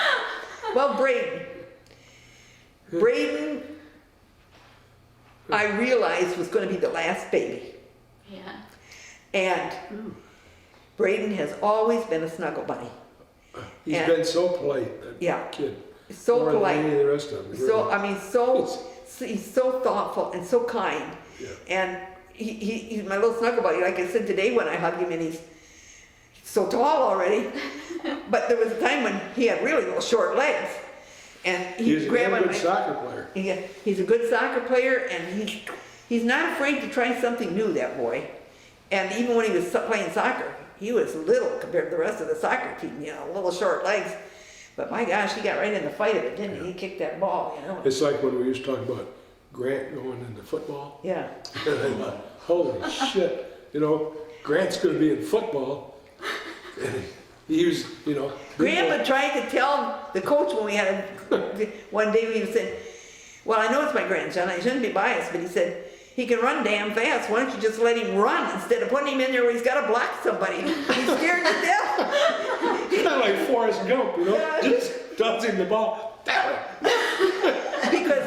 Because Grant was fast. And Oh, he was. Let him play a position where he run down and catch the ball, for heaven's I sake. remember when we were over there when they lived in where they do now. In Fort Mill. In Fort Mill. Yeah. And That's right. we had to go. Oriole got out into the woods. Yep. And I said, well, we'll just send Grant. Grant, come on, you gotta get Oriole. He's gone in the woods. Grant flew up through the bushes and weeds there, and hell, I come back. He had a dog and 3 rabbits. Not them all. Well, he was so fast. Yeah. Grandpa was so surprised because I said he's so fast. When he blows the light out at night, he's in bed before it's dark in the room. Oh, Yeah. goodness. Yeah, little Braden, and I think the thing was, I've That always kid tried is- to give birthday presents for all you kids till you graduated from high school, so everybody got a birthday present always and stuff, and everybody's out of high school, except for Allison, and I said, and Allison, we made up for because we'd given all the kids $100 for 8th grade, $500 for graduating high school, so that they could have their $600, and that would be from Grandma and Grandpa. Well, we never, for reasons which many of us know, ever sent any money to Southeastern Michigan for Allison. And so I just wrote a check yesterday, so Allison had her her money and everything. But I think that the fact of, and I just sent Braden his birthday card just recently, and I put $25 in it because I said to Grandpa, we've always tried to be fair to all the kids, and he's not out of high school yet, and I don't know what the heck to buy him, but I'm gonna send him $25 for his birthday because he's not out of high school yet, and we have to treat him the same way we treated all the rest of the kids, for, But we didn't put that aside. we brought him a check. No, for the $600. He already had that. We already gave that to David and Shonda because when I got sick again that time, we wanted to make sure everybody that it was fair across the board for everybody, you know. But That's what we always try I to think do the with hardest our thing for kids and me, stuff. yeah, the hardest thing for, we didn't get to spend as much time with Braden, and part of that was because I was taking care of my mother, and I was transporting Allison back and forth to Michigan so many times that I didn't get time to really pause to wonder what was going on with Braden, you know. It was, we hug and we play a few games and, you know, sit at the table and eat, because, you know, he didn't mind sitting at the table and eat. He never sat. He always knelt on his knees. You tell them if you would about your But mother. well, I want to just finish about telling about Braden, and that's that we were happy when one week we were there, and I don't know where everybody else was. I don't remember the circumstances there, but we got to spend 2 full days with Braden, and that was when he found the penny under the McDonald's thing and returned the loan to Grandpa of a penny. And the other thing was we took him down to the zoo in South Bend, Indiana, and he loved the zoo, and he didn't want to leave. So we did get to spend some time. It was his time. Mhm. Yeah. What was, can you remember now what you were going to say? Wasn't it about her mom or something? Oh, yeah. Tell them about your mother when she got a little vocal. You never heard her say words like that, but what was that? That was funny. He wants to tell about Grandma. This happened at Brooke's graduation. Oh, yeah. This is We Printer? Grandma Brenner, Brad, we yeah. had to take Grandma Brenner back to take Grandma Brenner, we had to take Kate back to the train station. We had Grandma Brenner in the car with us and Kate in the car to take her back to the train station to get back to Michigan. And Grandpa and I went to the bathroom, and Kate was sitting out there with Grandma and stuff. And they were seeing people go by and everything.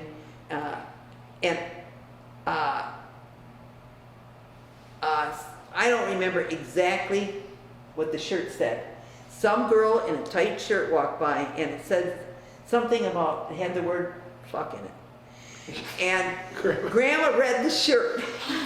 She read it out She loud. always read stuff. She always read stuff out loud. She read it out loud, and Kate's sitting there, and Aunt Kate looked at her like, what? And she said, look at that shirt.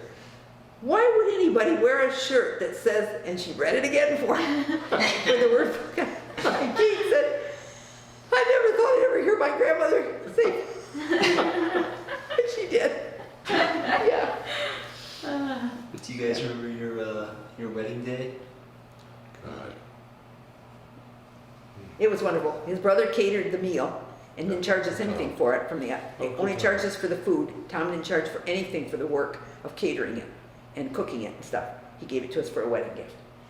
And we had it in the big Miller Auditorium, which was an airport at the time in Reed City. I mean, Reed City's nothing. You go back there now, you'd never know it, but But it did fly jets, big planes in it. full big jets. When Aunt Sharon graduated from high school in 1965, She graduated. she graduated with the rich son of this man, and he flew a jetliner in to pick them all up at the airport and fly them to Chicago. No, I went to Washington. No, I think, oh, I don't know for sure. Anyway, they were flown on the senior trip in the plane out of Reed City on that big, huge That's a jet. big deal. But that's where our wedding reception was, and it was the place. And the biggest thing about our wedding is, remember now, I'm the oldest of all my grandmother's grandchildren. My grandmother has 7 daughters, and I'm the oldest grandchild, and these daughters are multiplying like flies because they're Catholic. And I babysat all those cousins of mine. I'd go to their home. My aunts and uncles picked me up. Some days I'd be there for 2 days, 3 days. Maybe it was just an overnight thing, but we all lived close enough, and I was the babysitter. And so when we made out the wedding list, there were a lot of upset aunts. The only children I invited to the wedding, we didn't want a bunch of kids running around screaming all the time at the wedding. You know, we wanted adults to be able to enjoy themselves and everything, and we wanted the tables all to be nice and everything. And not everybody acting like, which in my family, the Humrich family, they had a lot of those weddings where the kids were running around screaming, and you couldn't hear yourself think, you know. The guys were all drinking beer. Anyway, the best part of it was that I had set the limit, and I said, and we knew that this was all we were gonna afford to be able to have. I think we had 150 people, and that's all we could afford to have. And we could only afford 150 people because Tom was doing the catering. But think of Grandpa's family, with all his siblings and stuff, and all those, you know, and then think of my family with Which all. was twice as much. But I had some aunts that were pretty upset that just the children I had babysat for the most got invited to the wedding. How old it was. Now, might have been better, and they were older ones too. Yeah. And my cousin Jeff, who I grew up with, he was invited to the wedding, and he was a cousin. But everybody thought it was going to be, you know. And then I come along my grandmother, because my grandmother had her single lady friends that always used to like to see Diane come to the house, you know, because I'd talk to them and they'd make me a peanut butter sandwich, you know. Actually, I had to bury a few peanut butter jelly sandwiches because I couldn't eat peanut butter jelly. But anyway, I In the buried them. backyard. I buried them, yes. Well, the peanut butter was oily back then, so that's why. Yes, it they was. I liked couldn't eat that. Ooh, I had that butter on it. Yep. And my mother wouldn't let me do double stutters. No. So, anyway, the wedding was absolutely superb. Father Gallagher married us, and it was a day when people brought wedding presents, and his brother Paul took the wedding presents. He was the best man. And of course, I told you before about the long trip to, but I will tell you this about the wedding. We were gone a week. We went to the UP, and then we drove from the UP down to southeast Michigan. We stayed with his sister for a few days. She wanted us to come and see her apartment and stuff, so we stayed with Mary. And so it was a week before we got back. We had given Paul the key, he's the best man, to the apartment to put all the wedding gifts and stuff in the apartment. I mean, if you can't trust Paul, you can't trust anybody, really. Tell them what happened when we got back to our apartment. It was an older building anyway. It had 14-foot ceilings at least, you know. Yeah. And what they had done is he let them come upstairs, and they had brought loads of newspapers and stuff. All and wadded up crumbled them up like that. They'd stuffed our bedroom right full to the ceiling. of newspapers. And then right where the Light hung. It was one of those old lights where you turn on a switch where on the bottom. you Look- pull the cord to flip it on. Yeah. Yeah. And they had the Pope was tied to the end of the cord. Pope Paul was hung on the end of the cord, and it said on a piece of paper taped to it underneath, Pope Paul was here. It was his brother. It was our best man. It wasn't supposed to do any of that stuff. And that was just the beginning of it, because then they came back A few months later, and had a chivalry. And Had they always chivalry. had chivalries. do you know what a chivalry is? Do not. But we had the last chivalry of Reed City and Hawkins. And We everything. had the last big chivalry in Reed City, Hawkins, because people just didn't do it anymore. Was a chivalry. Okay, Ray Rogala and Nita Rogala, that I worked for at the Osceola Inn, who also worked with his brother Tom at the inn, because Tom worked at the inn and eventually owned the inn. Small town, remember? Everybody knows everybody. They worked it all up, and they were going to have a chivalry. We haven't had a good chivalry around this area forever. We're going to have it for Keith and Diane. And they knocked on the door, and we said, they aren't really going to do that, are they? Because there's a whole bunch of people up there. And then we heard Ray's voice say, "You better open up or else." And so Dad went down, he opened the door and stuff. Here comes all the guys he worked with at the shop and their wives. All of, you know, and his dad, you know what his dad did?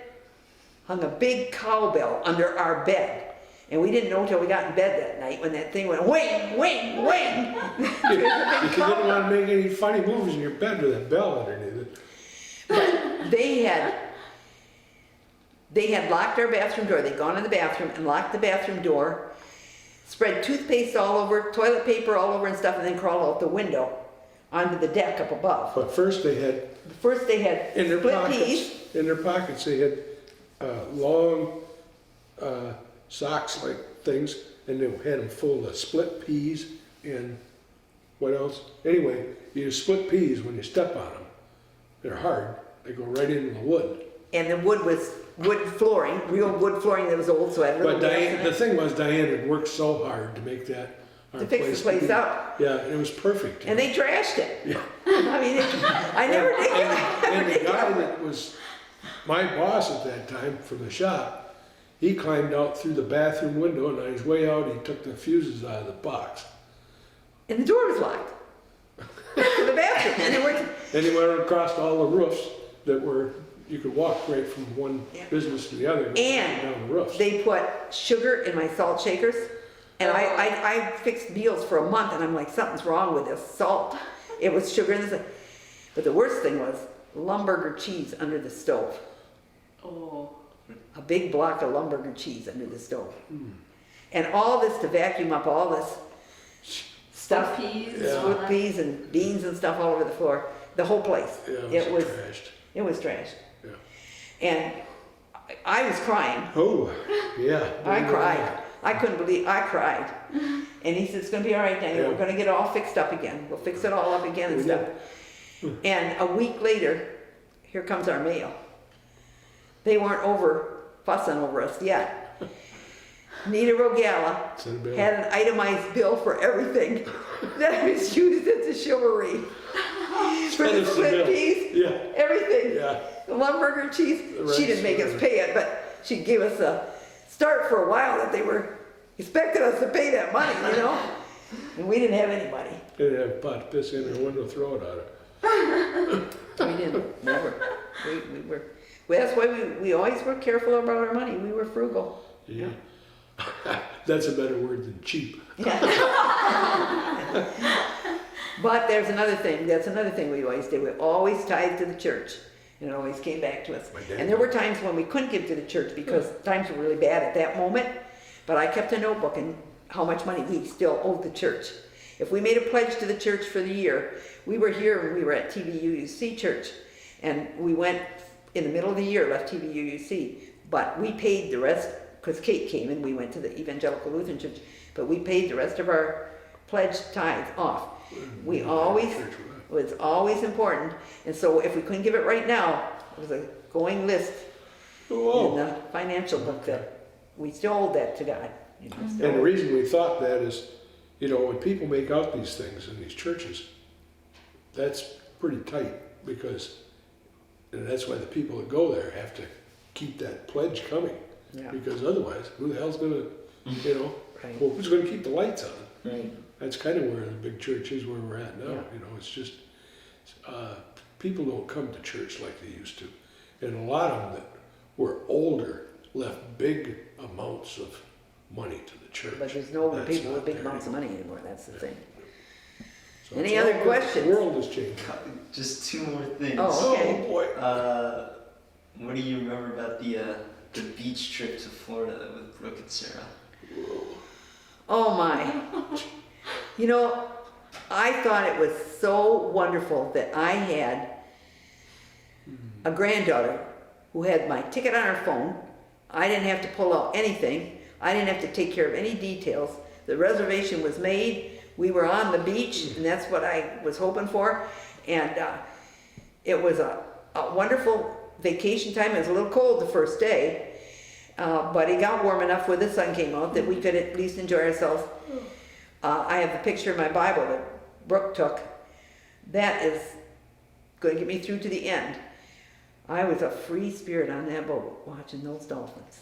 It was a little tugboat. I thought I died gonna have, we just were on the little tugboat. We didn't go on the big sea. We were just a few people on that tugboat. Oh, but I thought I died and gone to heaven. I was like, Brooke was taking pictures and look here, Grandma, look here. I thought I died and gone to heaven. Now, they could have thrown me off that trip if they wanted to because I did go bar crawling, which I did not know it was. I ride the bus and met some nice people who were celebrating St. Patrick's Day. Come on over, we're going over here to the pub and have some Hawaiian music and it was warm, it was nice. And What did you drink? I drank a mimosa. And a fuzzy And navel it, too. I anything that was iced up, and yeah. The trouble was I was very slow at drinking it, and the people that were at the table with me are a lot more used to drinking. And they wanted to be a nice gentleman and go get me another drink, you know. And so, oh, don't bring me another drink, you know. It's like when we went. I only drank at the first place, and then we were doing the bar crawl down the road back to Clearwater, and I was just doing soda at that time. And then finally, I'm like, God, I drank a lot of glasses. I better start doing water. So I was doing water. We got back to the last place where it was going to be the last drop off, and they were all going to eat dinner together. And they said, oh, come on, Diane. It's been so great meeting you. Can't you come on and then just share dinner with us? And I said, no. I said, I got to get back. I said, my granddaughter and my daughter are probably wondering if I've lost my mind already. So I better go back. But you know, I was really disappointed in Clearwater Beach. I won't go back there again. Once I heard that the Church of Scientology has suckered that town, I wouldn't go back there. I see what that Church of Scientology has done to people. I've heard testimonials and stuff, and I don't need to go back. If that money's always going, a lot of it's going to the Church of Scientology. And I know that I've heard from people after that have been down to Clearwater, and I never noticed it. Here's the thing, we never were at the Clearwater Beach with my friend that lived in Clearwater. We went to St. Petersburg, is the beach we were at, so it wasn't Clearwater Beach. Even though, but the Church of Scientology bought all that property down there and really screwed the people of the town. And, you know, I had no desire to go back, but I had a great time with the girls. And, Do you remember the fire alarm going off? yes, I was in the shower. Bert's like, Grandma, just get on. Just a minute, Bert, I'm not even dressed. I'm in the shower. Yeah, the alarm went out, but it was a good time for the time it was. And the biggest thing was that I remember that Brooke took care of everything. She had a what's it called? The car that picked us up. Uber. I'd never been in an Uber. Yeah, Uber. I didn't have to take care of I didn't have to take care of anything. That's why it was so wonderful. It was just wonderful. And it was the same way when we went to Hilton Head. And Sarah took us down to Hilton Head there. That was a wonderful time, wasn't it, Keith? I'm going to tell you this real quick. Another thing that we enjoyed as we think back on our times was we were at our 25th wedding anniversary told by my boss at that time that he was going to take us to Hawaii. And we went to Hawaii. Yeah, that was Not because anything special, other than he wanted to go to Hawaii too, because it was a good way to write it off, you know. So we went there. There was a tool and die conference going on at the same time. And So I was Bill, so glad to have this lady with me. And where do you think she went one day? Lyle L. Zato was there, and she wanted. it was to go it was the Super Bowl, not the Super Bowl, The Pro Bowl. Pro Bowl? the Pro Bowl. We were there the weekend of the Pro Bowl. And we went around trying to get autographs for Sean. Sean, yeah, good old boy. Sean. Sean probably has a book with it because that was valuable. We went hours getting autographs on that book All for the him. football players. Around. They got, and of course, because it was on a business trip, which I'd never been on, and Bill had no qualms about using other people's money on a business trip. He had no qualms about using other people's money anyway, did he? No. But anyway, we were on this business trip, and we stayed in the Alley Tower in Honolulu at the beach there, in the Alley Tower of the Hilton Resort, and there was a guy in white gloves that opened the door. You never had to open the door yourself. And Grandpa and I went up into that place. I just got to show you a couple pictures. $300 a night to stay there. $300 and some a night to stay there, which Grandpa and our heads were spinning off our body. And We never paid more than $25 for a room. yeah, it was, but oh my gosh, that was just an amazing thing that we drove. He rented a car one day, Bill did, and drove us up in the convertible up to the north end of the island where all the pineapple farms were and stuff. And I mean, I've never seen such a luxury. And I will tell you this, I got back, I was working at St. Philip's at the time, and I got back, and it hit me smack dab in the face that that's not who I was, because we go to bed at night up in that huge, beautiful hotel. They had a telephone and a TV in the bathroom even.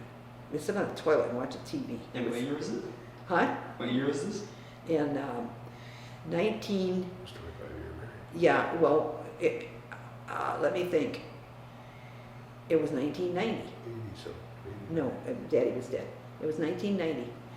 Stop and figure it out. What's 25 years from 46? Or from 46? 64. What's 25 years? 25 years. It's- yeah.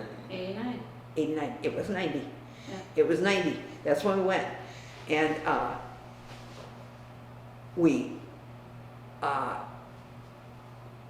we were there, and we never, it was so decadent. Anyway, when I got back and people were asking me from the church, how did you enjoy your trip and stuff? And I really had to give the testimonial. Here we were in that expensive hotel, and at night they'd sweep the sand, the machines that sweep it, and the homeless people would fill the beach. There were people that didn't have a place over their head, and I saw such a difference between those people and us in that huge big hotel, and it made me sick. They drove us And I back. never had another desire to go back there and do that again, simply because We enjoyed the water things and stuff, but they took a little side trip for us one day, Diane and I, and went into the pineapple fields, and that's where people lived in shacks. And this one, it wasn't far away, it wasn't 10 miles away, was it? yeah, It was just I don't know how many the miles, other but side of the, people lived in shacks every place else. We weren't in Honolulu, we were living in a shack someplace, you know, and hand to mouth. And so that was kind of one thing that. Do you have any good memories of your siblings? oh, God, that take We're forever. both groups of. Stop again Forever. sometime. Yeah, talk to me again sometime. Yeah. I think that probably the thing I could say is Grandpa had a very supportive family. I'm going to say it. Very supportive family. He and his brothers and sisters always support one another. And when they get together, there is never any disagreement about anything. There's never one up you, I make more money than you make, or whatever. Never. None of that. Nada. Not so with my family. And that's the truth. Well, and part of that reason too, you have to remember, is there was 3 families stuck together there. Yes. Mhm. It was hard. I went from being the babysitter for all the cousins and everything else. My dad died when I turned 8, 5 days after I turned 8, and I became partial caregiver for my siblings. My mother had her sisters to support her and stuff, but I slept in bed with my mother and got up with Herbert in the night when he was a brand new baby. Dad died in March, and my brother Herbert wasn't born until November. She was only 2 months pregnant. Oh. I say this to both of them, that it was really courageous to take 12 children, or 12, put them together, and then have 3 more after that. Actually, my mother had 1 miscarriage besides, that little 4'11" woman. So needless to say, My mother had 3 miscarriages. And But- 8 kids, 8 keepers. life was miserable for me because I'll just give a statement, I may as well say it. I don't usually have anything to hide, but the point of it is that you can have too many children. You have to be responsible.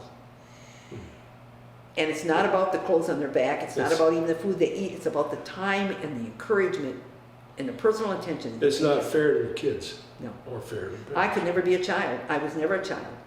I never had a child. That's probably why I'll tell you that story. It's probably why I never was allowed to be a child. My mother had Alzheimer's, wasn't talking to anybody, and the last thing she said to me the last day I left Michigan to come back, I put my arms around the back. She was sitting in her wheelchair, waiting to get lifted with the lift into bed. Put my arms around her, and she hadn't been speaking at all. I whispered in her ear, I said, I love you, Mama. And she said, I love you too, Diane. You've always been such a help to me. That's what my mother said to me. That's the last thing she said. And she had dementia. I mean, she had Alzheimer's. She hadn't been talking, but she wanted to tell me that I did so much for her. But my growing up life was, and this is back to our love story again,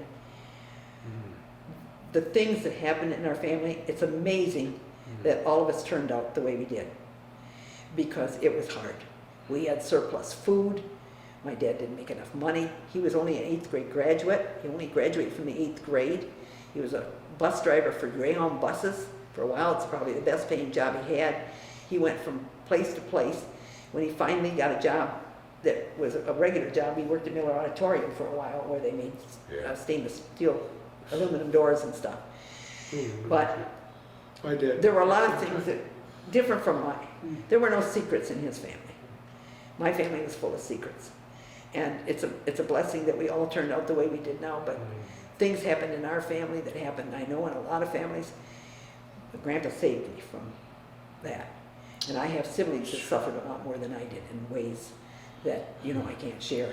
But that was one of the great things about marrying Grandma here was I became her. Son, my mother's son. Yeah, and I and Diane were always called on to be there. And of course, with John and Mike not being that far apart, it was a natural place, and we were always there for. I mean, we babysat. My mother and dad took the younger kids that they had at home with pop-up camper and went to the Smoky Mountains. They'd never been down to Smoky Mountains, and they stopped at the Gap. They went down to the Smoky Mountains and stuff and had a vacation. And the babies were only a few months old. John is 2 weeks older than Michael, and so we went and stayed at Mom and Dad's house and took care of John and Michael.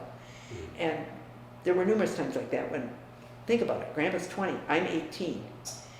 And we're in charge now. They leave us in 15 charge. kids. They went away a couple other nights. They were gone one weekend. They left all the kids at home. And my brother Dennis called me up. And Dennis always knew what was going on. He called us up in the middle of the night. Diane, there's boys coming in and out of Cheryl's bedroom window.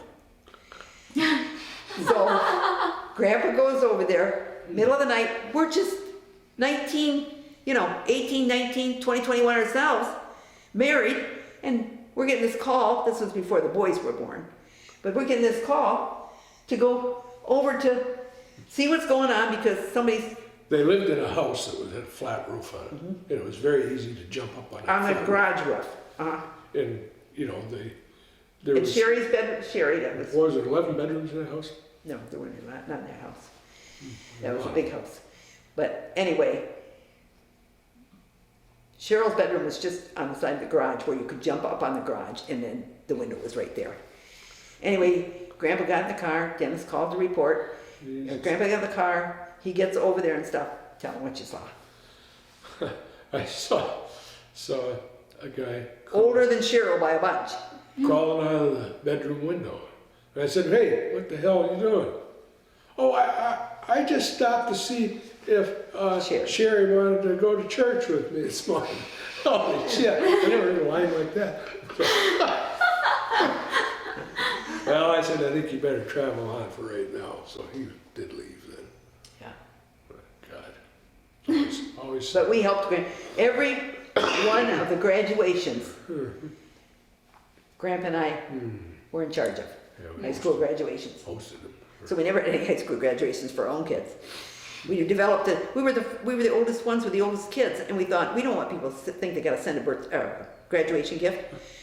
We told the kids, "Are you going to be upset if you don't have a graduation party?" And we just planned. Dad's going to take a week off of work, and we do whatever. We'll go wherever you want to go. Your call. Michael wanted to go to the ocean. So And he wanted to go. No, he wanted to go to Picture Rocks National Lake Shore is where he wanted to go. He wanted to go up there. He wanted to swim in the big lake. Lake Superior. Lake Superior. He wanted to live at Lake Superior. That was that trip. Yes, I remember it now. He wanted to go to Lake Superior, so we went up and camped in Lake Superior. Father Jude was the person, and we had one a big family dome tent that we took up there, and then another one we put other stuff in. Of course, I'd never been to that kind of rough camping where the bear boxes are there and everything. No indoor plumbing. You're rustic camping. The mosquitoes were the size of horseflies. I mean, they had they got stripes on their back, and nobody wanted to go in there because the bathroom was full of those mosquitoes and stuff, and everything. Just go in and get out quick. But the pastor I worked for was Father Jude, and Father Jude said to me, "Well, there's going to be bears there. You're aware of that, aren't you?" I said, "Well, I hope I don't see any." He said, "What you need to do is tell Keith that he needs to take a shotgun into the tent with him and lay it right by his sleeping bag."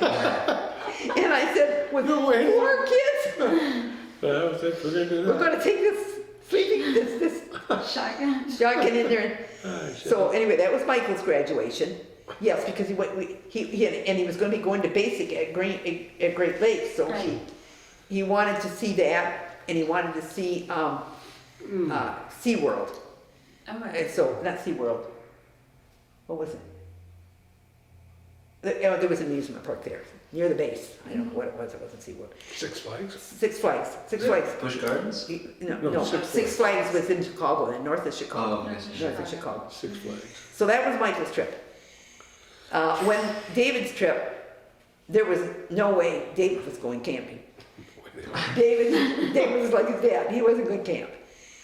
He picked a motel in Holland, Michigan that was right by the beach, and we spent a week at that beach. There was a pool there. We went for a ride out on the lake, and chartered a ride out on the lake and stuff.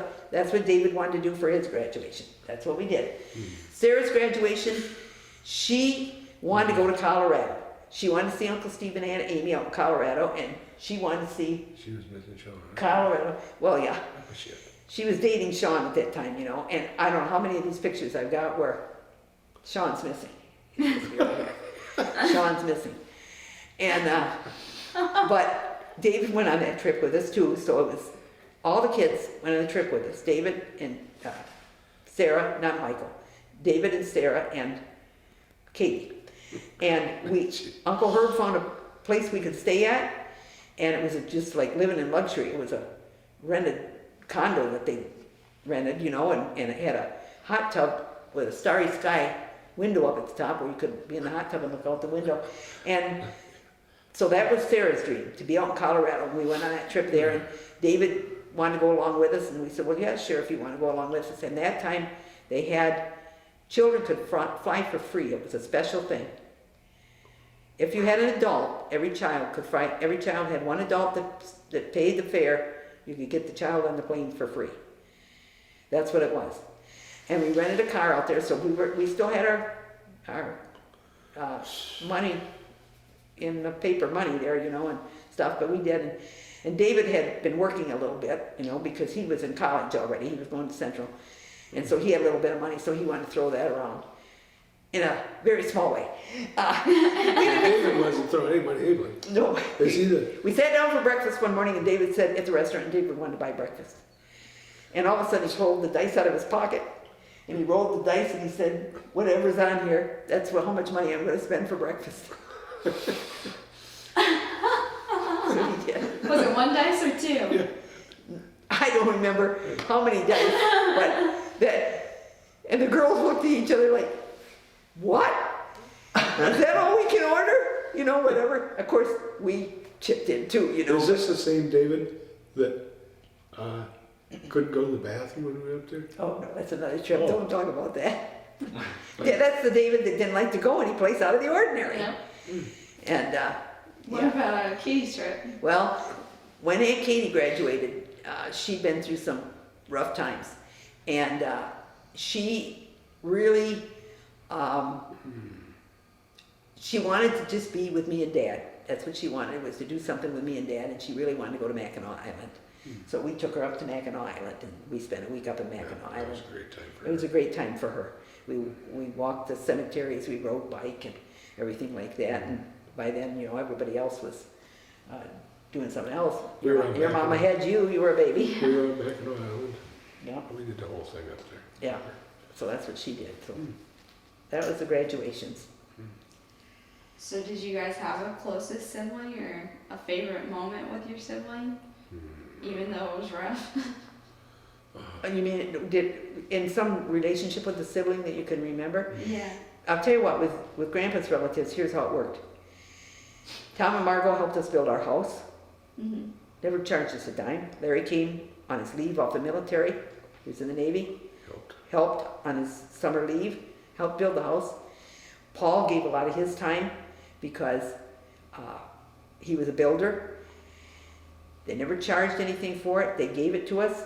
Margot and I used to go up into the apartment when we were building the big house, and we'd fix Kool-Aid. That was a big thing. We'd fix jugs and jugs of Kool-Aid every day. Kool-Aid tastes great. Right. And we'd make some sandwiches and stuff. We'd take them out to where the guys were working on the house, because Uncle Tom helped him nail up drywall in that house. Papa, Oh. how many pounds of nails did you hammer in the house? There's 600 pounds of nails in the house. Oh. And the reason is, there weren't, it still amazes him when he goes out and sees these guns shooting everything.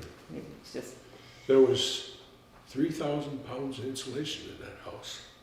And all this drywall that we nailed up. because we And then plastered. One Yeah. man come and plastered that whole damn thing by himself. Put it off stilts. And it was just, the walls were just as smooth as glass, and they were white. And when we moved in there, they were still white, right? Yep. They were white for quite a while after we moved in there. But that's back to the sunroom. We had the sunroom. We didn't have a sunroom. We did have a sunroom for Matt and Sarah's wedding. Oh yeah, we did. We did. We had the sunroom. So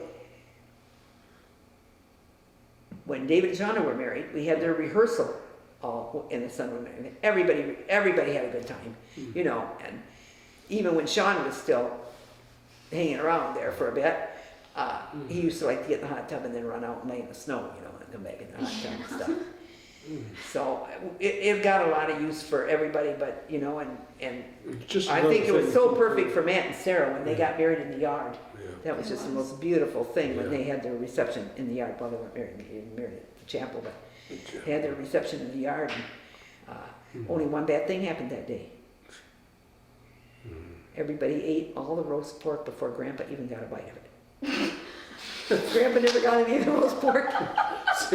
Because that was a, what would we call that? It was a roadkill. We were eating roadkill. Yeah. They had a big, Well, they looked like did. a drum, and you just They stuck did the deer damn hog dressings. in there. This place was a place that did deer dressings too, and dress out your meat for you and stuff. But then in the summer they catered because you know there wasn't any dressing out to do. And they did a great cleaning job. It was good. Matt loved it. That was what he picked was that barbecue.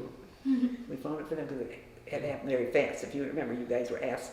You guys got your engagement rings Yeah. in what, June? Yeah, I was Yeah, in the I think summer. it wasn't before June. And Mom and Dad were married in September. Yeah, it was like So, 3 months. Yeah, July, August, yeah. Mhm. So that happened pretty fast out there but we pretty much got everything taken care of. And your daddy was a funny guy, see, because, you know, your mother left your dad. Did you know she left him? Oh yeah, and Okay. then he came back. Yeah, well, he didn't come back, calling our house, because Grandpa took the trailer down there, moved all her stuff out, she shut off all the electric and gas and stuff because it was in her name, and first call he made was, I ain't got any electricity here, what happened? And What I the hell do you said, think happened? well, Sarah told us she shut it all off, it was in her name, she wasn't paying it anymore, she's leaving. Well, he kept calling back and calling back and calling Can I back. talk to Sarah? Can I talk to Sarah? No, I'd be sitting there in the big sunroom talking to him, and he'd been begging me, can I talk to Sarah? I'm sorry, Max, she doesn't want to talk to you. And until she wants to talk to you, I ain't gonna grab her hair and drag her to the phone, you know, and stuff. And, but then that crazy dad of yours, who was always so tight, you know, didn't want to spend money on anything. When I first saw his car when he came to date our daughter, I was like, what is that? First time he came to visit our house, came just like he was raised. I mean, Uncle David's still like that, but he had all his clothes in a plastic bag. That was his suitcase. That was his suitcase. He brought him a plastic Big bag to bag. the house. No need to waste money if there's plastic bags good in And- reach.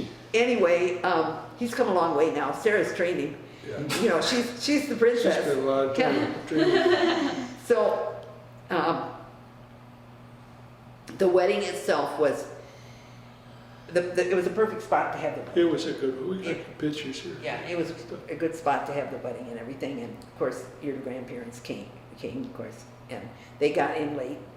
The night before, we fixed for the rehearsal dinner, we fixed some steaks on the grill and stuff, so bought some real nice steaks and stuff. And I said to Matt, well, should I save it for your dad? And he said, well, you don't have to, he said. And I said, well, I got a couple of them here. I said, and I think Keith will just put them back on when your dad and Colleen get here and stuff. And that was just a hoot. That was just a hoot there. It was so good to meet him and stuff. They sat at the kitchen table there and stuff, and like Colleen always did, you know, she always, Grandpa started saying something, that's not right. That's not right. That's not right. That's hilarious. And everything, but Oh, God. yeah. And then if there's anything you wanted to say to everyone, i.e. your kids, the grandkids, your siblings, No, what would be but- like your last like closing remarks? Jeez. Wow, it's like a debate. It's like Political debate. it's like a funeral. I'll tell you a good one about a funeral I went to. You know, they put all the chairs up and whatever. We'd go and sit on the chairs, and so I go over and sit on the damn chair, and the chair goes flat on the floor, pieces flying all over the chair. It was very embarrassing. Anyway, yeah, I would just say to all these young people coming up, good luck. whether they get married or don't get married, it's their choice. Yeah, But there are people that will benefit from all the love that you can give them. yeah, Whether you're a single person or whether you're a married person. There are going to be people that benefit from this, and that's, especially every time. we don't want you to be doormats. Yeah. We don't want you to be abusive to anybody else. Mm. We want you to be loving and caring, but we want you also to be assertive, to stand up for yourself and not let somebody else call all the shots for you, you know? And so that's about it. You have to know when to stand up and when to shut up. And that's the most important things. Thank you, you guys. Right on. Thank you. Well, I'm assuming, because we have tied you up here, that you probably are going to be going away soon, but I would like you to use our bathroom if you'd like to. Before You got any water in there for these two? Thank you. Yeah. Got any water? Yeah. Are you guys gonna stop someplace and get something to eat? We're meeting Molly and the family At in what time? 25 minutes for ice cream at Brewster's. Honey, that is wonderful. So that's Brewster's? what we're That is, doing. The Brewsters. that is wonderful. Well, that sounds wonderful. And Thanks for taking all this Yeah. time to do this. yeah, You know, God. I guess it'll be a treasure to somebody. Well, Treasure me. I made the decision to get on the comfort train because there was no sense of keep being a hero about trying to swallow the pills Yeah. and get so sick. I mean, it was becoming a psychological thing because they were stuck in here, you know, and then it Ugh. hurts like heck when Yeah. pills stuck in there. Yeah. And then I'd have to cough, and then when you cough, and you got 2 metastasized areas there. Sometimes you can't get your breath, and you can't move that pill down, and you can't move it back up, you know. Get stuck in. And it was stuck, and it's very painful when it's stuck in there. So I'm readjusting a lot on food and everything that I can do. The nurse is But- very helpful through hospice. And I had a terrible pain the other night. It was exceeding a 10 in my chest when I got up and stuff, and I took the morphine for the first time. She doesn't want me to take anything with the morphine now. I said, well, I was worried. I'm not much of a drug taker. I said, I'm worried if it's gonna be still working for me when the pain gets worse. She said, what they do with hospice patients is they just never change the drug, just keep increasing the dosage. We can increase the dosage because we don't care if you get addicted anyway. So they'll just It's a fair point. they'll keep changing the dosage. But I was glad I had it the other night. I was scared to take it the first time. I mean, I had gotten sick in the hospital with morphine. I got sick in the hospital, and you may remember when I had my surgery that they had hooked me up to morphine, and Yeah. Grandpa had to come in. I was in the intensive care for 5 days. Get me off the morphine, and I don't want to be in intensive care anymore, you know. And so finally they took me off it. But this drug is the best drug. The pharmacist said it, the doctor said it, my nurse said this, and I've read it, I had read it for myself. This drug helps lung cancer patients particularly because you can take it for pain and you can take it when you can't breathe, and it will help you to breathe if you take that drug. So she said she wanted to leave it here for me. So, I mean, the only tablet I'm taking is my thyroid tablet at night because it's so tiny I can swallow it. And she said that these other drugs may make me tired, and if I were to stop cold turkey my thyroid, which is 75 milligrams, then I might be really tired. So she said it was fine to keep taking that one, but I'm off all the other stuff. I'm on the comfort train, and they'll adjust the medicines as I need them for pain and stuff. But when I opened that the other night, it's this tiny little thing. That is so tiny. And there are actually 100 milligrams, and I'm only using 5 milliliters when I use it, because I don't take, remember, here's the little bottle, Don't load her up. and I just stick this in there and draw it up to 0.5 milliliters, That's so tiny. and then put it in my mouth. Mm-hmm. Anyway, Push it. it doesn't taste very good, but you can drink it. I'm sure it doesn't. I But doubt morphine tastes let me like tell you, Gatorade. the pain was excruciating. That one night, the pain was terribly excruciating. And I woke Grandpa up. I didn't want to startle him, but I wanted him to be with me when I did it. And I took it in 10 minutes. That's right. In 10 minutes, the pain was gone and I was laying down, falling back to sleep. That's so good. So I decided, I told my nurse on Wednesday, just put me on the comfort train. I don't have to be a hero anymore. You're the nurse. What's going to work best for what's going on with me? And that's what she suggested. She said, it'll help with the breathing if I can't breathe. She's like, if you wake up in the night and you're choking for breath, Keith can administer it to you, then he can give it to me. So that I can still keep breathing, you know. And I'm just thankful for that because, and I get up, I walk around, sit here if I can't breathe, and I can kind of get around to it. I use my bag your mom made me and Yeah. everything. And but I think the biggest thing probably is going to be, I asked her, I said, I haven't lost that much weight. I've lost about 8 pounds, but I haven't lost that much. But what happens is you don't desire food. Food doesn't taste like it always did. It doesn't taste as good to you. You have to keep hunting for something. Something that's going to taste. Tastes good and you can swallow it. Yeah. I'm really in love with Schneider's old-fashioned pretzels right now. And Pretzels. yeah, they taste good to me. And of course, I always like those chocolate-covered turtles that boxed. Dove turtles or No, well, I like Dove too, Do you but like the chocolate-covered cherries? That were No. no? No. Why do they- I don't know. well, you've always loved cherries. We used to Cherries get are you. delicious. We used to get you cherries. In a jar. I've always loved those. Yeah, Wait, there's more. I'll show you, Brooke. I confess, Grandma and I bought as many boxes as we could find. When the Oh, the Russell Stover. Russell Stover, yeah. Whoa! They're the con clusters. pecan Oh my clusters. God. Con clusters. Pecan clusters, yes. Russell Stover pecan cluster. Yeah. So, a few things like that, but she said I don't necessarily have to lose weight. There's a possibility that I could die in my sleep because these would get so big that they crowd out my chest and I couldn't breathe. But she can still eat things like scrambled eggs. Yeah. Yeah. I just have to watch, but I'm gonna lose my muscle mass and my ability to, you know, because I can't eat everything. So that's gonna be one of the things that probably will contribute in the end is the fact that I just can't swallow anymore and can only take a liquid or something, you know, Yeah. so. I've been on the mushy diet. Molly's been on the mushy diet, Yeah. so Yeah, I feel it. but I said the other day, and Grandpa and I have come to that reckoning, but the nausea for 2 weeks was terrible. I mean, Oh, I mean, I was- I know.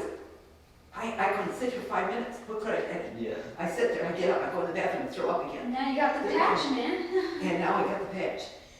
And I just told her, I thought I was going to be gone long before this. And when the oncologist nurse said, he says, you should go into hospice. He said, you've already had 4.5 years and you've got a lot of cancer in your chest and you should be in hospice. And I'm sure glad that I decided to do that because it's going to be better for Grandpa. And I got my, Yeah. you know, thing already when somebody comes to know where they're You have to break your going to take equipment me and down. stuff. Yeah. So, Oh, big boy. things.